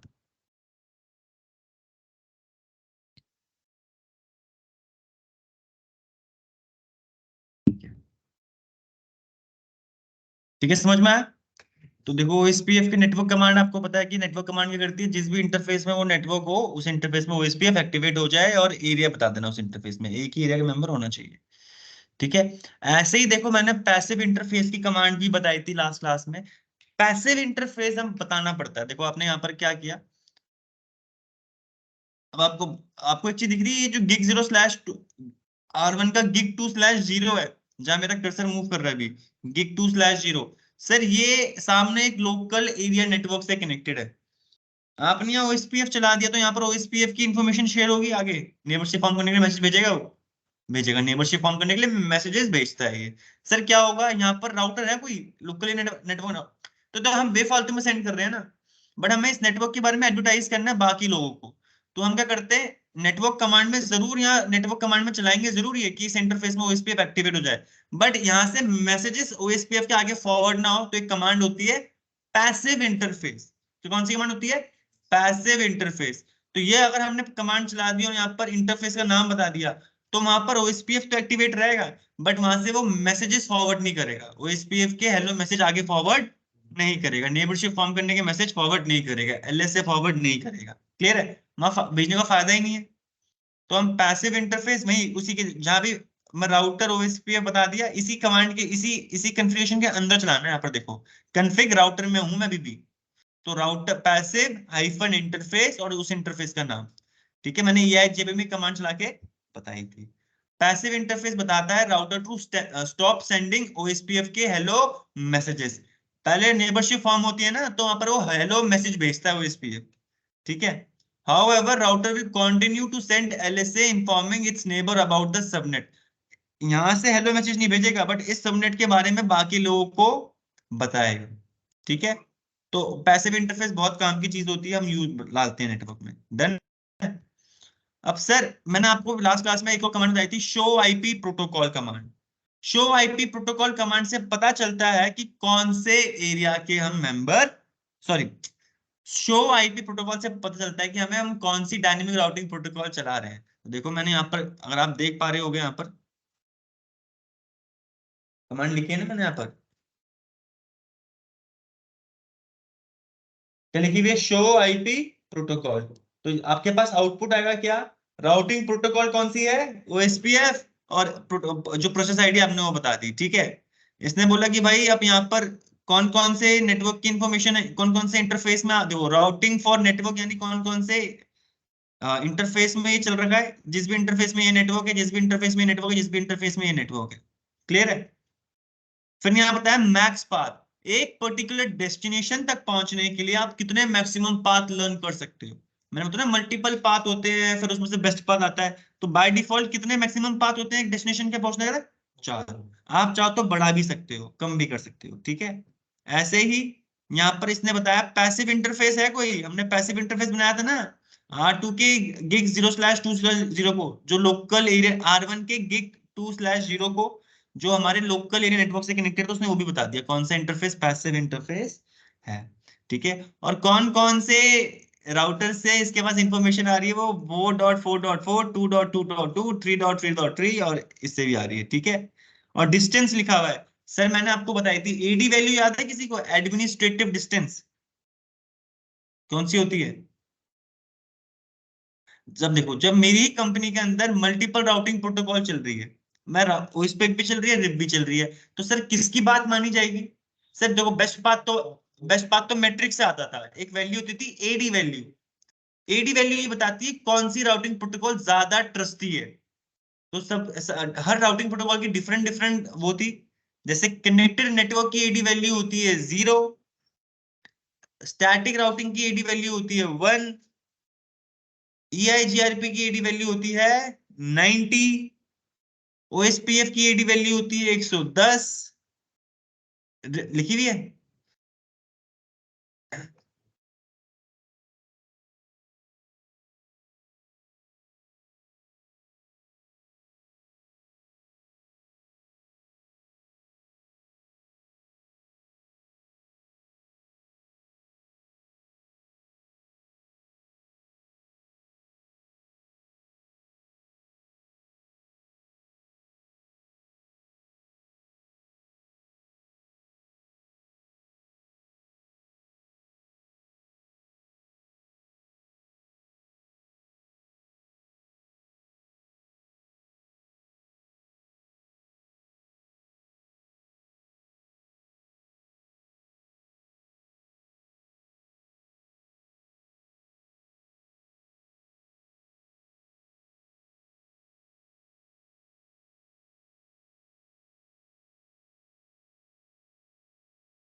नहीं लिखी, कोई नहीं, उसमें लिखना डायनेमिक राउटिंग प्रोटोकॉल की वीडियो आज तो रिवीजन करना, उसमें लिखवा रखी है मैंने, ठीक है।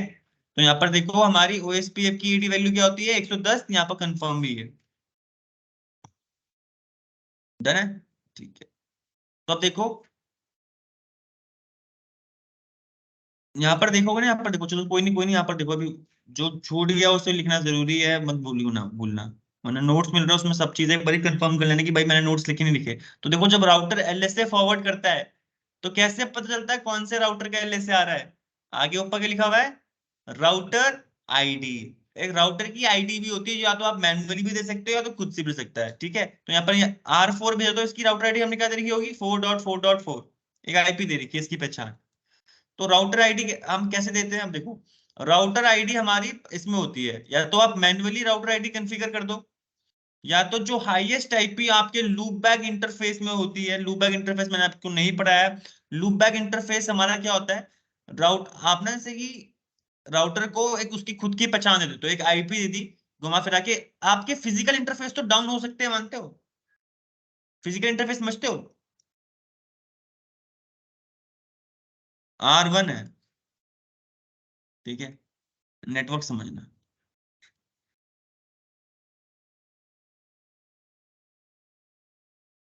अब ये है आपके फिजिकल इंटरफेस, इसमें जो आईपी होगी वो, ठीक है। अब आपके फिजिकल इंटरफेस डाउन हो सकते हैं, डाउन हो जाते हैं ना दोस्तों, एंड शट डाउन कर दिया, केबल कनेक्टिविटी होगी, गलत आईपी डाउन रहेंगे, ठीक है।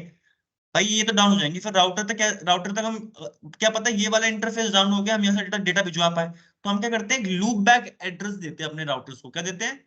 Loop back addresses. Loop back addresses जो होते हैं ना वो हमारे लॉजिकल एड्रेसेस होते हैं। क्या होते हैं? लॉजिकल। वो कभी डाउन नहीं जाते। अगर आपके पास एक ना एक पाथ होगा राउटर तक पहुंचने के लिए तो आपको पहुंचा देंगे यहाँ पर। तो लूप बैक इंटरफेस हम राउटर को देते हैं। क्या देते हैं? ये हमारे लॉजिकल इंटरफेस बन जाते हैं, लूप बैक इंटरफेस 1, और फिर इसमें आईपी तो दोगे, मैंने 4.4.4.4 दे दी R4 को लूप बैक इंटरफेस में, तो ये मेरे राउटर की पहचान भी बन जाती है। या तो आप राउटर आईडी बता दोगे भाई ये है। अगर आपने राउटर आईडी मैन्युअली नहीं बताई तो जो हाईएस्ट आईपी आपने लूप बैक इंटरफेस में दे रखी होगी, यानी मैंने 3-4 लूप बैक इंटरफेस बना रखे हैं राउटर 1 पे, 1.1.1 2.2 ऐसे एग्जांपल दे रहा हूँ। तो जो हाईएस्ट आईपी होती है, हाईएस्ट आईपी 1.1.1 2.2.2 3.3.3 4.4.4, हाईएस्ट कौन सी होगी इसमें से? 4.4.4। तो वो बन जाएगी हमारी क्या? राउटर की पहचान, यानी राउटर आईडी, ठीक है। या तो आप मैन्युअली दे दिया, आपने राउटर आईडी कमांड चलाई, फिर उसमें जो भी आपने दी थी वो, या तो आपने जो अगर आपने नहीं दी तो जो हाईएस्ट आईपी होती है लूप बैक इंटरफेस में वो बन जाती है। अगर आपने लूप बैक एड्रेस भी नहीं दे रखा तो सुनना, तो तीसरी कंडीशन क्या है? Highest IP address on the physical interface, ठीक है। फिजिकल, अब देखो मैंने मैंने इन तीनों में से कुछ, मैंने जो ऊपर 3 कंडीशन थी ना यहाँ पर, मैंने इन दोनों में से कुछ नहीं दी मानता हूँ। तीसरी कंडीशन क्या है यहाँ पर? वो हमारी राउटर की पहचान बन जाती है। तो यहाँ पर बताओ डायग्राम देख के R1 की मैंने ना लूप बैक दी ना मैंने राउटर आईडी दी, तो यहाँ पर कौन से आईपी बन जाएगी हमारी राउटर आईडी R1 के लिए? R1 पे 10 का नेटवर्क है, 10.0.12.0, एक 10.0.13.0 अपनी जान पाएगा। एक है 172.16.1.14 आईपी जो इसके फिजिकल इंटरफेस में आईपी दे रखी है। तो 172.16.1.14 क्या बन जाएगी? Router ID. नेटवर्क के बारे में पता होगा, वो एक तरीके से पहचान भी बन जाएगी इसकी। क्लियर है? रवि रविंद्र जी, नहीं है? देखो अब डायग्राम वही है सर, नेटवर्क वही है, मैं R1 में बता रहा हूँ। R1 पे दो नेटवर्क, मैंने क्या बोलता कि राउटर आईडी पहचान होती है, एलएसए जब भेजते हो तो उसमें राउटर आईडी बतानी पड़ती है। तो या तो आप मैन्युअली दे दो, आपने मैन्युअली यहाँ पर राउटर आईडी कमांड चलाई और आपने बोल दिया 4.4.4.4 हमारी क्या है? Router ID. तो आपने ये आईपी जो आएगी राउटर की पहचान बन जाएगी एक तरीके से। आपने राउटर आईडी कमांड नहीं चलाई, आपने नहीं मैं बताया, तो मैंने बोला था कि आप लूप बैक एड्रेसेस भी दे सकते हो राउटर्स को। लूप बैक एड्रेसेस क्या होते हैं? लॉजिकल इंटरफेस बनते हैं, और वो कभी डाउन नहीं जाते जब तक आपका मेन राउटर ही पूरा बंद ना हो। आपका ये वाला इंटरफेस डाउन चले जाएगा, ये चले जाएगा, ये जा सकता है, बट कभी लूप बैक इंटरफेस डाउन नहीं जाते। अगर राउटर बंद हो गया तब तो आप डेटा पहुंचा ही नहीं पाओगे यहाँ पर। क्लियर है? तो सेकंड कंडीशन कहती है highest IP on the loop back address. मैंने 5-6 लूप बैक एड्रेस दे रखी है, 1.1.1 2.2.2, 3.3.3.3, 4.4.4.4। मैंने 4 लूप बैक एड्रेस दे रखे हैं, ठीक है, अभी बना के दिखाऊंगा लूप बैक एड्रेसेस, ठीक है, डन है। तो यहाँ पर कौन सा बन जाएगा हमारा, या तो ये बन जाएगा, जैसे जैसे हम स्पैनिंग ट्री में कंडीशन थी ना, ये नहीं तो फिर दूसरा होता था, दूसरा नहीं तो तीसरा, ऐसे यहाँ पर है। अब मैंने बोला ना ही मैंने राउटर आईडी दी, ना ही मैंने हाईएस्ट आईपी दी, लूप बैक इंटरफेस में आईपी दी है। तो तीसरी कंडीशन क्या बोली थी इसने राउटर आईडी बनने के लिए, फिजिकल। तो फिजिकल इंटरफेस में यहाँ पर 10.0.12.0 नेटवर्क था, और इस इंटरफेस में आईपी दे रही थी 1। ऐसे ही इस इंटरफेस में 10.0.13.1 आईपी दे रखी थी, नेटवर्क यहाँ पर 13.0 का था। ऐसे यहाँ पर क्या था, 172.16.0.14 आईपी हमने यहाँ पर देखी इस इंटरफेस में। तो जो हाईएस्ट आईपी होती है फिजिकल इंटरफेस में, वो बन जाती है हमारी राउटर आईडी, अगर आपने ऊपर की दो में से कोई मेंशन नहीं करी हुई। रविंद्र जी अब समझ में आया थोड़ा, अरे देखो ना, तो कोई दिक्कत नहीं है। 10 है यहाँ पर, 10 है, ये 10 का नेटवर्क है, फिर ये 172 का नेटवर्क है, तो हाईएस्ट कौन होगा आपके हिसाब से। पहली ऑक्टेट को देखिए पता चल जाएगा आपको, क्लियर, पक्का क्लियर ना, ठीक है। सर ऐसे ही हमारे पास ना एक होता है ऑटोनॉमस सिस्टम बाउंड्री राउटर, जो हमारी कंपनी का एक ऐसा राउटर होगा जो आईएसपी से कनेक्टेड होगा। देखो डायग्राम में समझेंगे।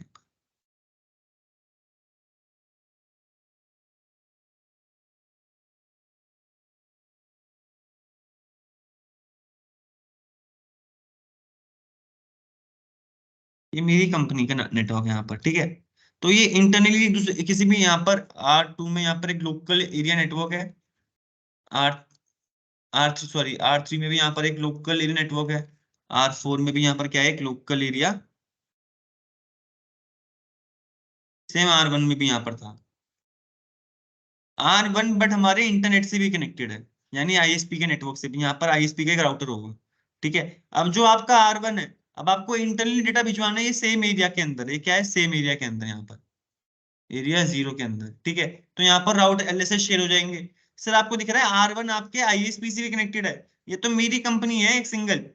अब मुझे अपने राउट आगे भी शेयर करने होंगे या फिर इंटरनेट में डेटा भेजना होगा, तो हमें आईएसपी के नेटवर्क से कनेक्ट होना पड़ेगा। तो सर ये हमारा एक तरीके से क्या, ऑटोनॉमस सिस्टम बाउंड्री राउटर, ये इस राउटर के बाद हम अपने नेटवर्क के बाहर भी डेटा भिजवा सकते हैं। ये तो मेरी कंपनी के अंदर राउटिंग टेबल शेयर करने के लिए था। अब मुझे जब अपनी कंपनी के अंदर से बाहर डेटा भेजना होगा तो वो कहां से जाएगा, autonomous system boundary router, ASBR, autonomous system boundary router is an OSPF router that connects OSPF network to an external। आपकी कंपनी में खुद का OSPF का नेटवर्क होगा, बट वो OSPF किससे कनेक्ट करवा रहा है, एक एक्सटर्नल नेटवर्क, यानी आईएसपी के वहां एक अलग नेटवर्क है, क्या पता वहां पर वो EIGRP चला रहे हो, OS RIP चला रहे हो, OSPF चला रहे हो, अलग, क्लियर है।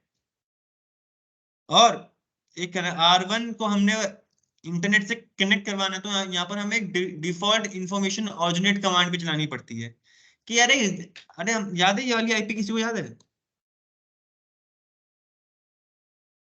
ये कमांड, किसी को याद है कमांड करती क्या आती है, आईपी राउट 0.0.0.0, 0.0.0.0, फिर यहाँ पर नेक्स्ट हॉप की आईपी डालते थे हम, क्या बोलती है सारी कमांड,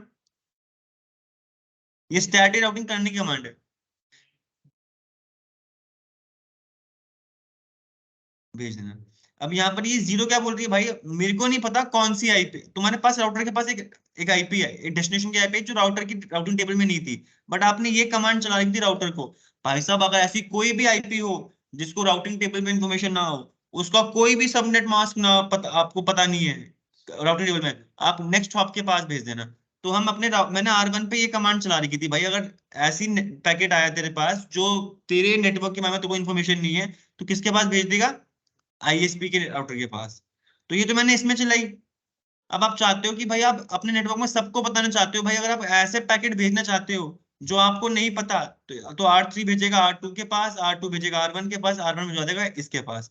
तो जब आपको इंडिविजुअली हर एक को जाके ये कमांड चलानी पड़ेगी, आईपी राउट 0.0.0, 0.0.0, R2 को बताना पड़ेगा R1 के पास भेजियो, R3 को बोलना पड़ेगा R2 के पास भेजियो, ऐसे करके पहुंचाएंगे R1 से यहाँ पर। तो आपको हर राउटर पर कमांड नहीं चलानी, आप R1 पे जाके यही कमांड रन करोगे जो मैंने बताई थी, IP राउट 0.0.0 सबनेट मास्क 0.0.0, कोई भी सबनेट मास्क को आप नेक्स्ट हॉप इसके पास। अब मैं चाहता हूँ बाकी राउटर्स को ये इन्फॉर्मेशन भी पता चल रहा है कि भाई तुम मेरे पास भिजवा देना डेटा जब तुम्हें ऐसा पैकेट मिलता है जो इस नेटवर्क तुम्हारे राउटिंग टेबल पे इन्फॉर्मेशन नहीं है। तो सिर्फ एक कमांड चलानी है आपको R1 पे, क्या? Default information originate. तो क्या होगा, जो आपकी ये डिफॉल्ट इंफॉर्मेशन थी ना कि कोई भी आईपी हो कोई भी हो, ये सब पूरे नेटवर्क में फैल जाएगा भाई। कोई भी ऐसी आईपी हो जो तुम्हारे राउटिंग टेबल में ना हो, तुम अपने नेक्स्ट हॉप के पास पहुंचा देना जो भी उसका नियरेस्ट होगा। फिर वो ऐसे करते करते जैसे R3 भेजेगा R2 के पास, R2 के पास भी ऑटोमेटिकली ये डिफॉल्ट इन्फॉर्मेशन जो मैंने ऑरिजिनेट कमांड करती है ना R1 पे, ये सबको बता देगा भाई ये तुम मेरे पास भिजवा देना कैसे भी करके, मैं भिजवा दूंगा इंटरनेट में। ये डिफॉल्ट इंफॉर्मेशन ऑरिजिनेट ये कमांड चलाती है, डिफॉल्ट हाइफन फिर ऑरिजिनेट कमांड। ठीक है, तो ये फंडामेंटल है हमारे यहां तक। क्लियर? तो फटाफट से एक बार ओएसपीएफ की लैब करते हैं, थोड़ी चीजें देखते हैं जो जो हमने चीजें यहाँ पढ़ी है। डन है?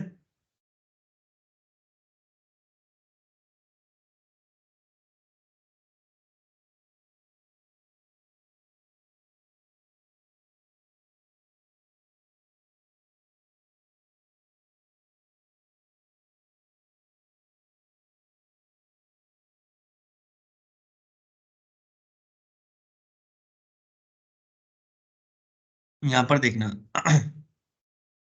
यहाँ पर हमें नेटवर्क बनाना है, ठीक है। और पहले से तो बोला है यू, यहाँ पर आपको इंस्ट्रक्शन भी दी जाती है लैब में क्या क्या करना है। पहले दिख रही है पढ़ने वाला लैब, देखो वही वैसे ही कुछ नेटवर्क जैसे हम अभी लैब में कर रहे थे। ठीक है, तो यहाँ पर इसने क्या बोला है, configure the appropriate host name and IP address on each device. सबसे पहले R1 पे जाके होस्ट नेम देना है और आईपी एड्रेस बताने हैं यहाँ पर, जो भी जिस भी इंटरफेस से कनेक्टेड है। अभी कोई आईपी आईपी नहीं चलती यहाँ पर। ठीक है, डन है। तो पहले ये वाला टास्क कर ले सब में। तो R1 पे गए,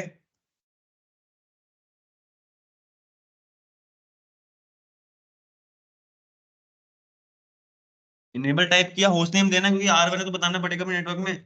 config T host name R1, done है। आईपी एड्रेस भी जितने भी चलते हैं, इसका यहाँ पर ये कौन सा इंटरफेस है, gig0/0 है इस तरफ। ठीक है, तो इंटरफेस gig0/0, इसके अंदर आईपी एड्रेस देंगे, बताओ। ठीक है, सबनेट मास्क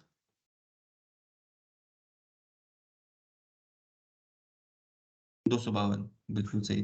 नो, क्योंकि /30 यहाँ पर इसलिए नो शट डाउन। ठीक है, हो गया ये। अब ऐसे ही मुझे F1/0 में भी आईपी दे देता हूँ, इंटरफेस F1/0, ये दिख रहा है यहाँ पर लिखा हुआ है।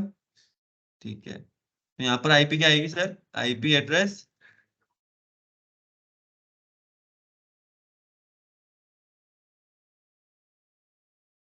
255.255.255 बिल्कुल सही, नो शट डाउन।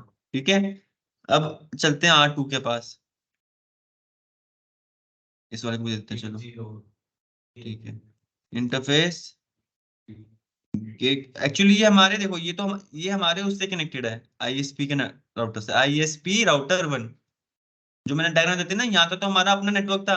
अब यहाँ पर ये आईएसपी के नेटवर्क से कनेक्ट करने के लिए, तो इसको बाद में देंगे, अभी नहीं दे रहे। ठीक है, बाकी अपने नेटवर्क में राउटिंग करवाने का चेक कर रहे हैं। ठीक है, इसको अब दूंगा आईपी जरूर। ठीक है, तो R2 पे चलते रविंद्र जी एक बारी, इनेबल कॉन्फ़िग टी, इंटरफेस कौन सा है, gig0/0, इसका भी आईपी बताओ। तो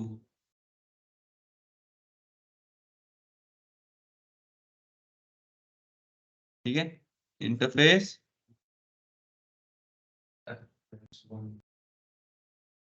आईपी एड्रेस,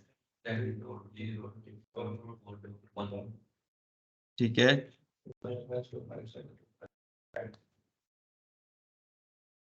ठीक है, R4 पे चलते हैं, यहाँ पर R4 है, होस्ट नेम नहीं किया, बिल्कुल सही।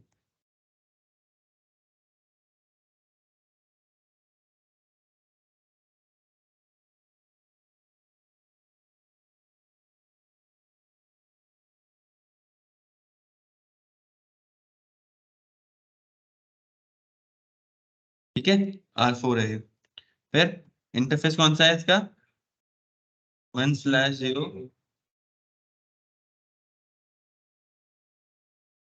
बोलो 24/1 ठीक है, डन है। ऐसे फिर एक इंटरफेस यहाँ पर है,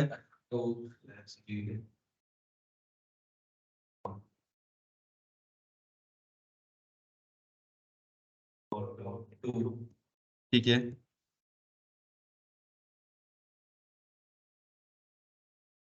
ठीक है। ऐसे एक और है, ये भूल गए, जो यहाँ पर एक लोकल एरिया नेटवर्क से कनेक्टेड हो रखा है, interface gig0/0 IP address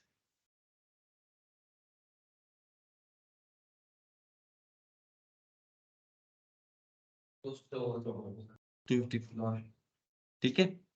to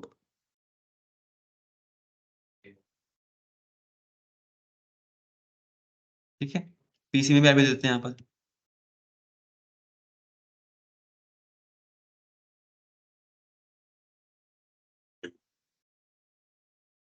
पीसीबीसी network का यहाँ पर, तो 192.168.4.1 255.255.255.0 डिफॉल्ट गेटवे हो जाएगा।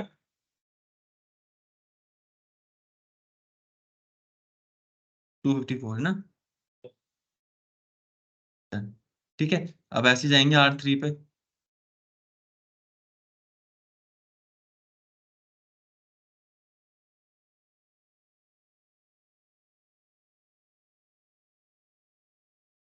फिर बताओ 0, ठीक है। IP address 10.0.34.1 no shut down, ठीक है। ऐसी फिर एक और इंटरफेस है, 0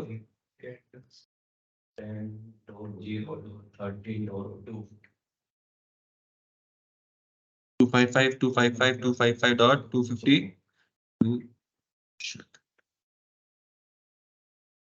है ना।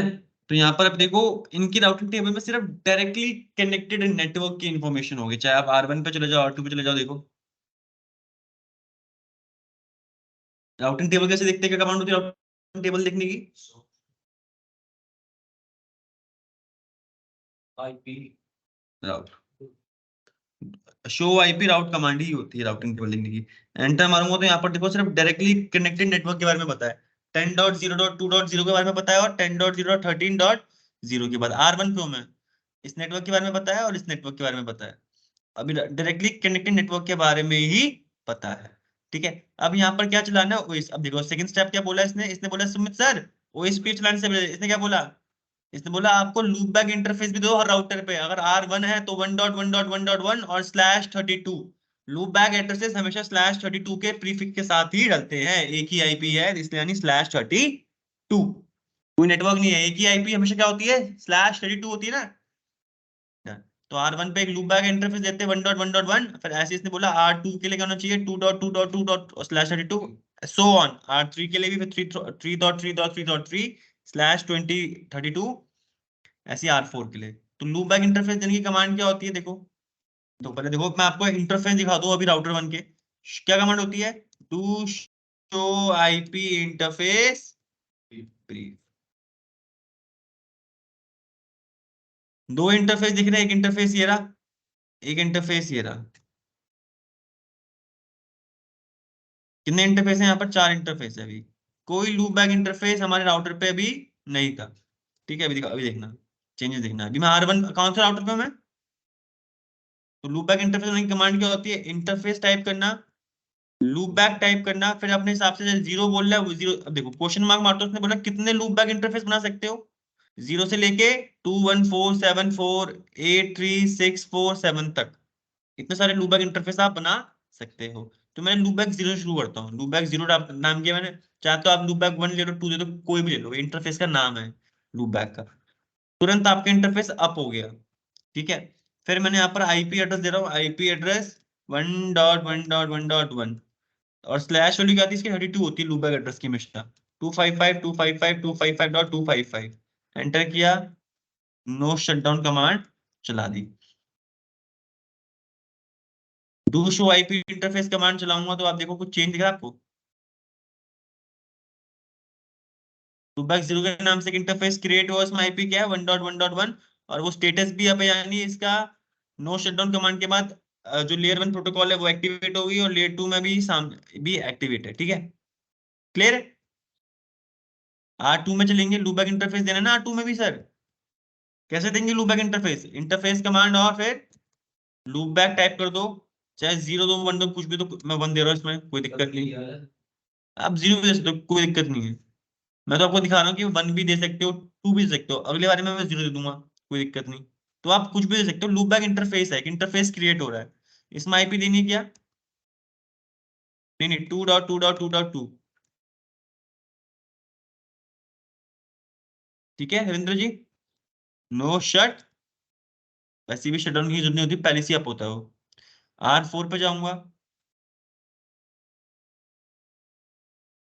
इंटरफेस लूपबैक, चाहे 0 1 कुछ भी ले लो, मैंने 0 ले लिया वापस, कोई परेशानी नहीं है। ठीक है, आईपी एड्रेस R4 है तो क्या होगा 4.4.4.4, 255 नो शट। लेकिन ये जरूरत है ही नहीं क्योंकि पहले से ही इनेबल होता है ये। ठीक है, समझ में आया sir. Do show IP interface brief command चलाऊंगा मैं, तो आपको दिख जाएगा यहाँ पर एक लूपबैक इंटरफेस क्रिएट हो गया लूपबैक जीरो के नाम से, और उसमें आईपी ये होगी। क्लियर है। ऐसे ही R3 में जाके लूपबैक इंटरफेस बना देंगे।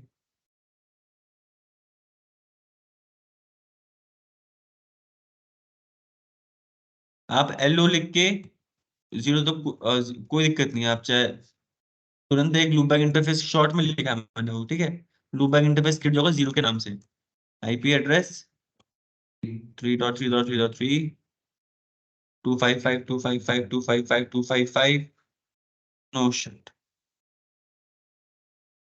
क्लियर। अब देखो यहाँ पर मैंने लूप बैक इंटरफेस भी दे दी है। फिर इसने बोला अब कॉन्फ़िगर करो सुमित सर यहाँ पर OSPF। क्या करो? OSPF कॉन्फ़िगर करो हर एक राउटर पे। तो R1 से शुरू करते हैं। मुझे अभी R1 पे क्या करना पड़ेगा, क्या कमांड होती है OSPF चलाने के लिए?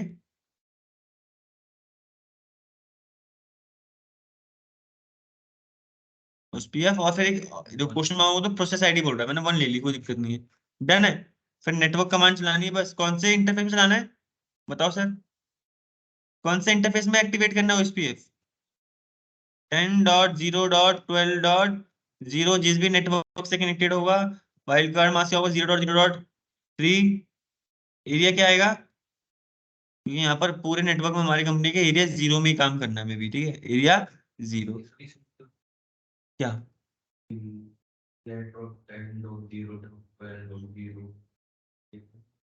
सर हमने क्या किया, हमने अब जब नेटवर्क कमांड होती है ना, OSPF के अंदर गए, फिर हमने बताया भाई नेटवर्क कमांड से क्या होता है, जिस इंटरफेस में नेटवर्क होगा और जिसका सबनेट मास्क या फिर वाइड कार्ड मास्क ये है, और उसका उसमें क्या चला दो, OSPF चला दो। और कौन से एरिया का मेंबर है, एरिया। तो अभी सिर्फ एक्टिवेट हुआ है यहाँ पर, अभी ये नेबरशिप भी फॉर्म करेगा, मुझे यहाँ पर भी OSPF चलाना पड़ेगा तभी ये राउटिंग टेबल शेयर कर पाएगा रविंद्र जी। अभी तो सिर्फ मैंने इस पे चलाया। अब ऐसे में यहाँ पर एक और नेटवर्क कमांड में बता रहा हूँ भाई साहब। 10.0.13.0 जिस भी इंटरफेस में नेटवर्क कनेक्टेड होगा उसका वाइल्ड कार्ड मास्क क्या है 0.0.3, क्योंकि यहाँ पर हमें दिख रहा है यहाँ पर इस इंटरफेस में नेटवर्क कनेक्टेड है, तो इसी इंटरफेस में भी हम चलाना चाहते हैं OSPF। एरिया 0 है यहाँ पर भी। दो ही थे बस, ठीक है। ये तो मेरा एक तरीके से ASBR है यार, ये ऑटोनॉमिक सिस्टम बाउंड्री राउटर। इसके बाद हम ISP से भी कनेक्ट हो सकते हैं। तो मैंने इस वाले इंटरफेस में भी आईपी नहीं दी, और ना ही मैंने यहाँ पर कुछ एरिया बताऊंगा है, क्योंकि अगर मैंने एक एरिया बता दिया तो मेरी जरूरी थोड़ी है कि यहाँ पर भी OSPF चल रहा है। नहीं चल रहा ना। ये तो एक एरिया से दूसरे नेटवर्क में डेटा भेजने की वाली बात हो गई। ठीक है, R1 पे हमने कन्फिग्रेशन कर दी, अब R2 पे चलेंगे। R2 पे गए, सेम कमांड होती है राउटर OSPF। कौन सा? कोई भी प्रोसेस आईडी ले लो, 22 ले लो, कोई फर्क नहीं पड़ेगा, प्रोसेस आईडी आपकी डिफरेंट हो सकती है। नेटवर्क कमांड क्या है यहाँ पर? नेटवर्क बताना पड़ेगा कौन से इंटरफेस में चलाना है सर हमें। जिस भी इंटरफेस में 10.0.12.0 का नेटवर्क है, जिसका वाइल्ड कार्ड मास्क क्या है, ये इसका ये वाला इंटरफेस कौन से एरिया का मेंबर बन जाएगा? ठीक है, ऐसे ही मैं नेटवर्क कमांड चलाऊंगा, यहाँ पर आ जाएगा सिर्फ 24। बाकी सब चीजें सेम रहेंगी। ठीक है, एरिया 0 का मेंबर भी है। तो यहाँ पर देखो, अभी जैसी मैंने यहाँ पर अभी मैंने जब इस वाले इंटरफेस में एरिया चलाया था, ओएसपीएफ चलाया था, तो यहाँ पर देखो क्या हुआ। प्रोसेस आईडी 12 जिसकी है, उसने नेबरशिप बनाई किसके साथ, 1.1.1 के साथ। कौन था 1.1.1? R1 का लूप बैक इंटरफेस। ठीक है, तो अभी इसने नेबरशिप फॉर्म कर ली इस वाले में, यहाँ पर नहीं करी नेबरशिप। यहाँ फॉर्म करने के लिए हमें R4 पे भी ओएसपीएफ चलाना पड़ेगा। डन है, तो R4 पे चलते हैं बॉस। राउटर, ओएसपीएफ, टू ले लो, कोई कोई डिफरेंस नहीं है। तो भी कोई डिफरेंस, प्रोसेस आईडी हो। ठीक है, नेटवर्क कमांड,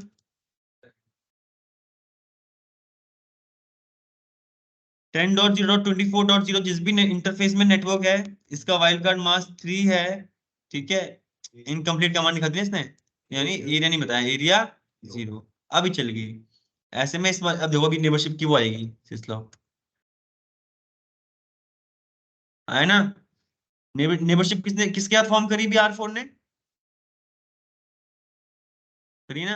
और कौन से इंटरफेस से करी, F1/router 2। ठीक है, क्लियर। अब देखो, ऐसे ही मैं यहाँ पर क्या करूंगा, नेटवर्क कमांड चलाऊंगा और 10.0.34.0 जिस भी इंटरफेस में नेटवर्क कनेक्टेड है, वाइल्ड कार्ड मास्क जिसका ये है, उसका एरिया किसको बिलोंग करेगा, ये भी एरिया 0 को। ऐसे में नेटवर्क कमांड, जो लोकल एरिया नेटवर्क से मेरा नेटवर्क कनेक्टेड है, इंटरफेस कनेक्टेड है 192.168.4.0, इसका वाइल्ड कार्ड मास्क क्या होगा, 0.0.0.255, क्योंकि /24 है ना, 255 तो 0.0.0.255। डन। एरिया क्या आएगा इसका भी, एरिया 0 का मेंबर है। बट मुझे यहाँ पर इस इंटरफेस को ना पैसिव इंटरफेस, क्योंकि यहाँ पर कोई राउटर कनेक्टेड है ही नहीं, तो यहाँ से बेफालतू में हेलो मैसेज भेजेगा वो। ठीक है, मेरा नेटवर्क कंज्यूम होगा। तो मैं क्या मान चाहता हूँ, पैसिव इंटरफेस। और कौन सा बन जाएगा इंटरफेस, गिग 0/, ये बन गया पैसिव इंटरफेस। तो ये इस इंटरफेस में जो नेटवर्क कनेक्टेड है इसके बारे में बताएगा जरूर, बस इस इंटरफेस से हेलो मैसेज या फिर और एलएसए नहीं फॉरवर्ड करेगा। क्लियर। अब चलते हैं R3 पे।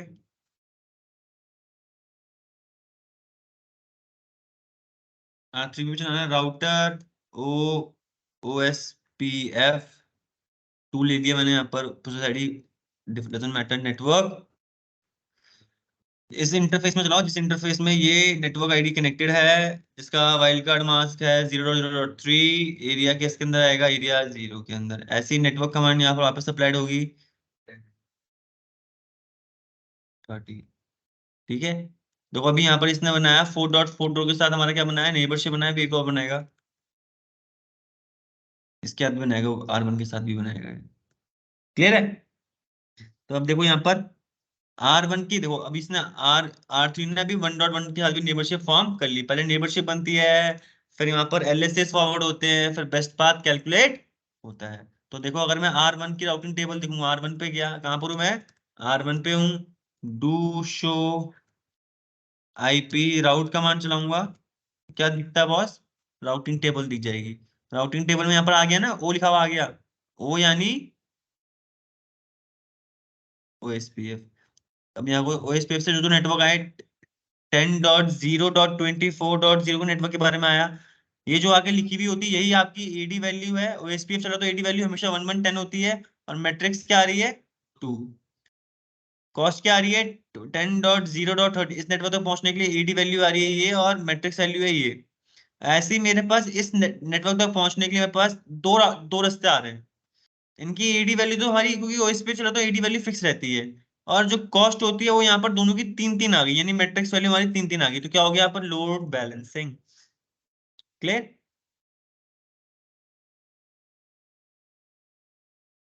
एक बार पिंग करवा के देखते हैं, यहाँ से पिंग करवाते हैं इस पीसी में। ठीक है, क्योंकि मैं राउटिंग डायनेमिक राउटिंग प्रोटोकॉल चला दी, तो अपने आप वो बेस्ट पाथ फाइंड कर लेगा।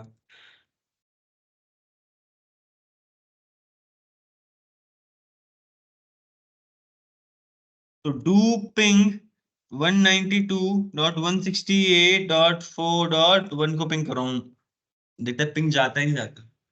अभी राउटर 1 से पिंग करके देख रहा हूँ, गया पिंग, यानी कनेक्टिविटी है। भाई, और दो राउटर में से एक बेस्ट पाथ, अभी क्या करेगा, मल्टीपल पाथ से भेज रहा हो, कुछ डेटा ऊपर वाले कुछ डेटा नीचे वाले से, ठीक है। मैंने बोला अगर मैं यहाँ पर रास्ता, मैं R4 का ये F/1 बंद कर देता हूँ, तो ऑटोमेटिकली जो मेरा राउट था वहां से हट जाएगा। दो राउटर था ना R1 पे, एक हट जाएगा अपने आप, देखो interface F1/0 shut down, down हो गया। मेरा R1 अभी भी पिंग कर पा रहा हो, क्योंकि एक और रास्ता है उसके पास पहुंचने के लिए, पहुंच पा रहा है। बट राउटिंग टेबल दिखाऊंगा मैं आपको यहाँ पर, तो राउटिंग टेबल से पहले दो रास्ते आ रहे थे, अब एक ही रास्ता शो कर रहा होगा। इस नेटवर्क तक पहुंचने के लिए कितना रास्ता शो कर रहा है, एक ही, दो से हटके एक हो गया, क्लियर है, अंडरस्टैंडेबल। ठीक है, तो ये चीजें करनी है अपने को, ठीक है। अब यहाँ पर इसने बोला है कि हमने पैसिव इंटरफेस भी बना दिए। अभी बोला configure R1 as ASBR that advertise default route and OSPF domain. Sir अब बारी आ गई इस पे कॉन्फ़िगर करने की, ठीक है। अब देखो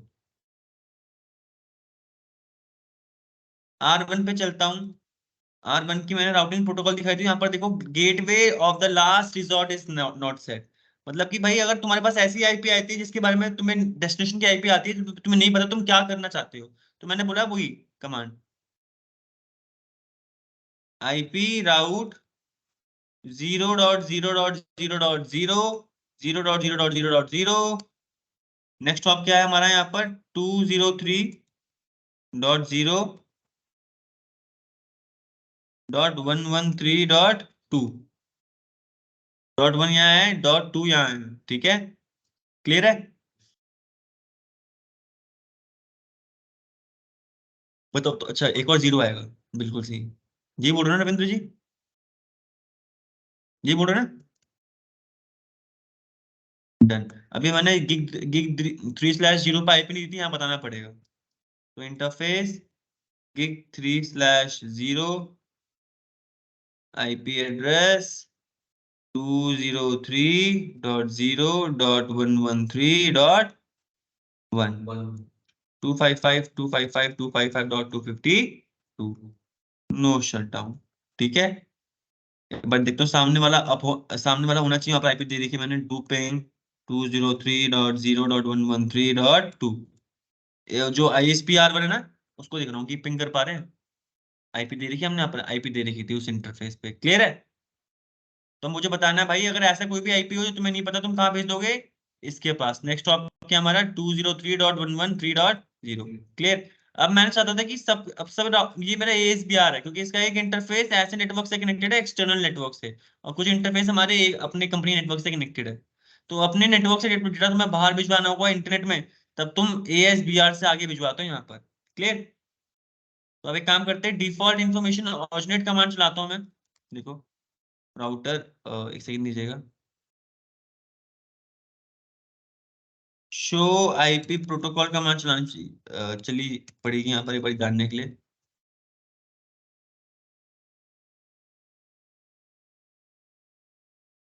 एरिया 1 है यहाँ पर, ठीक है, ठीक है, यहाँ पर एक सेकंड दीजिए।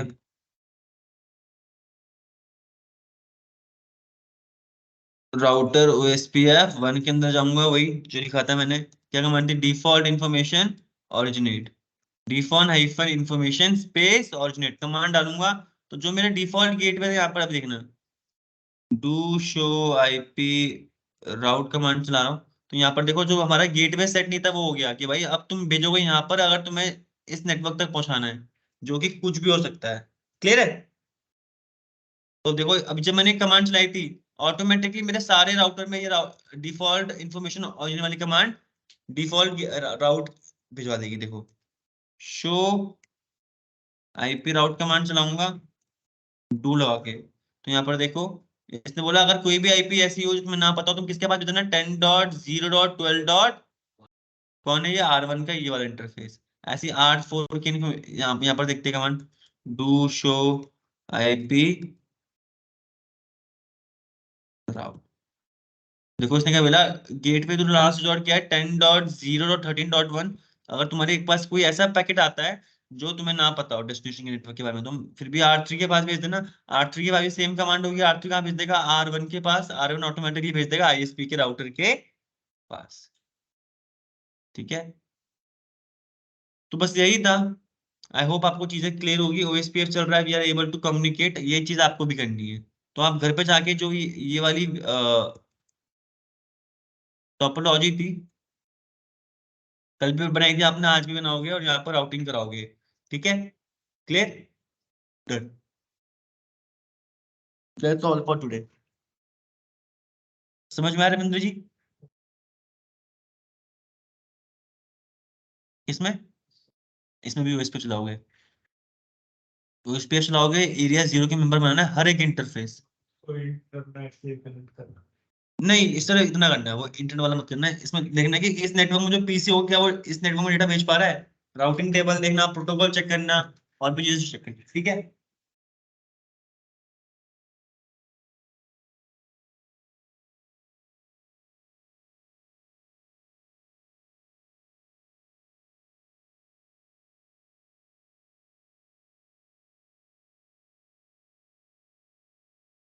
समझ में आता है आज?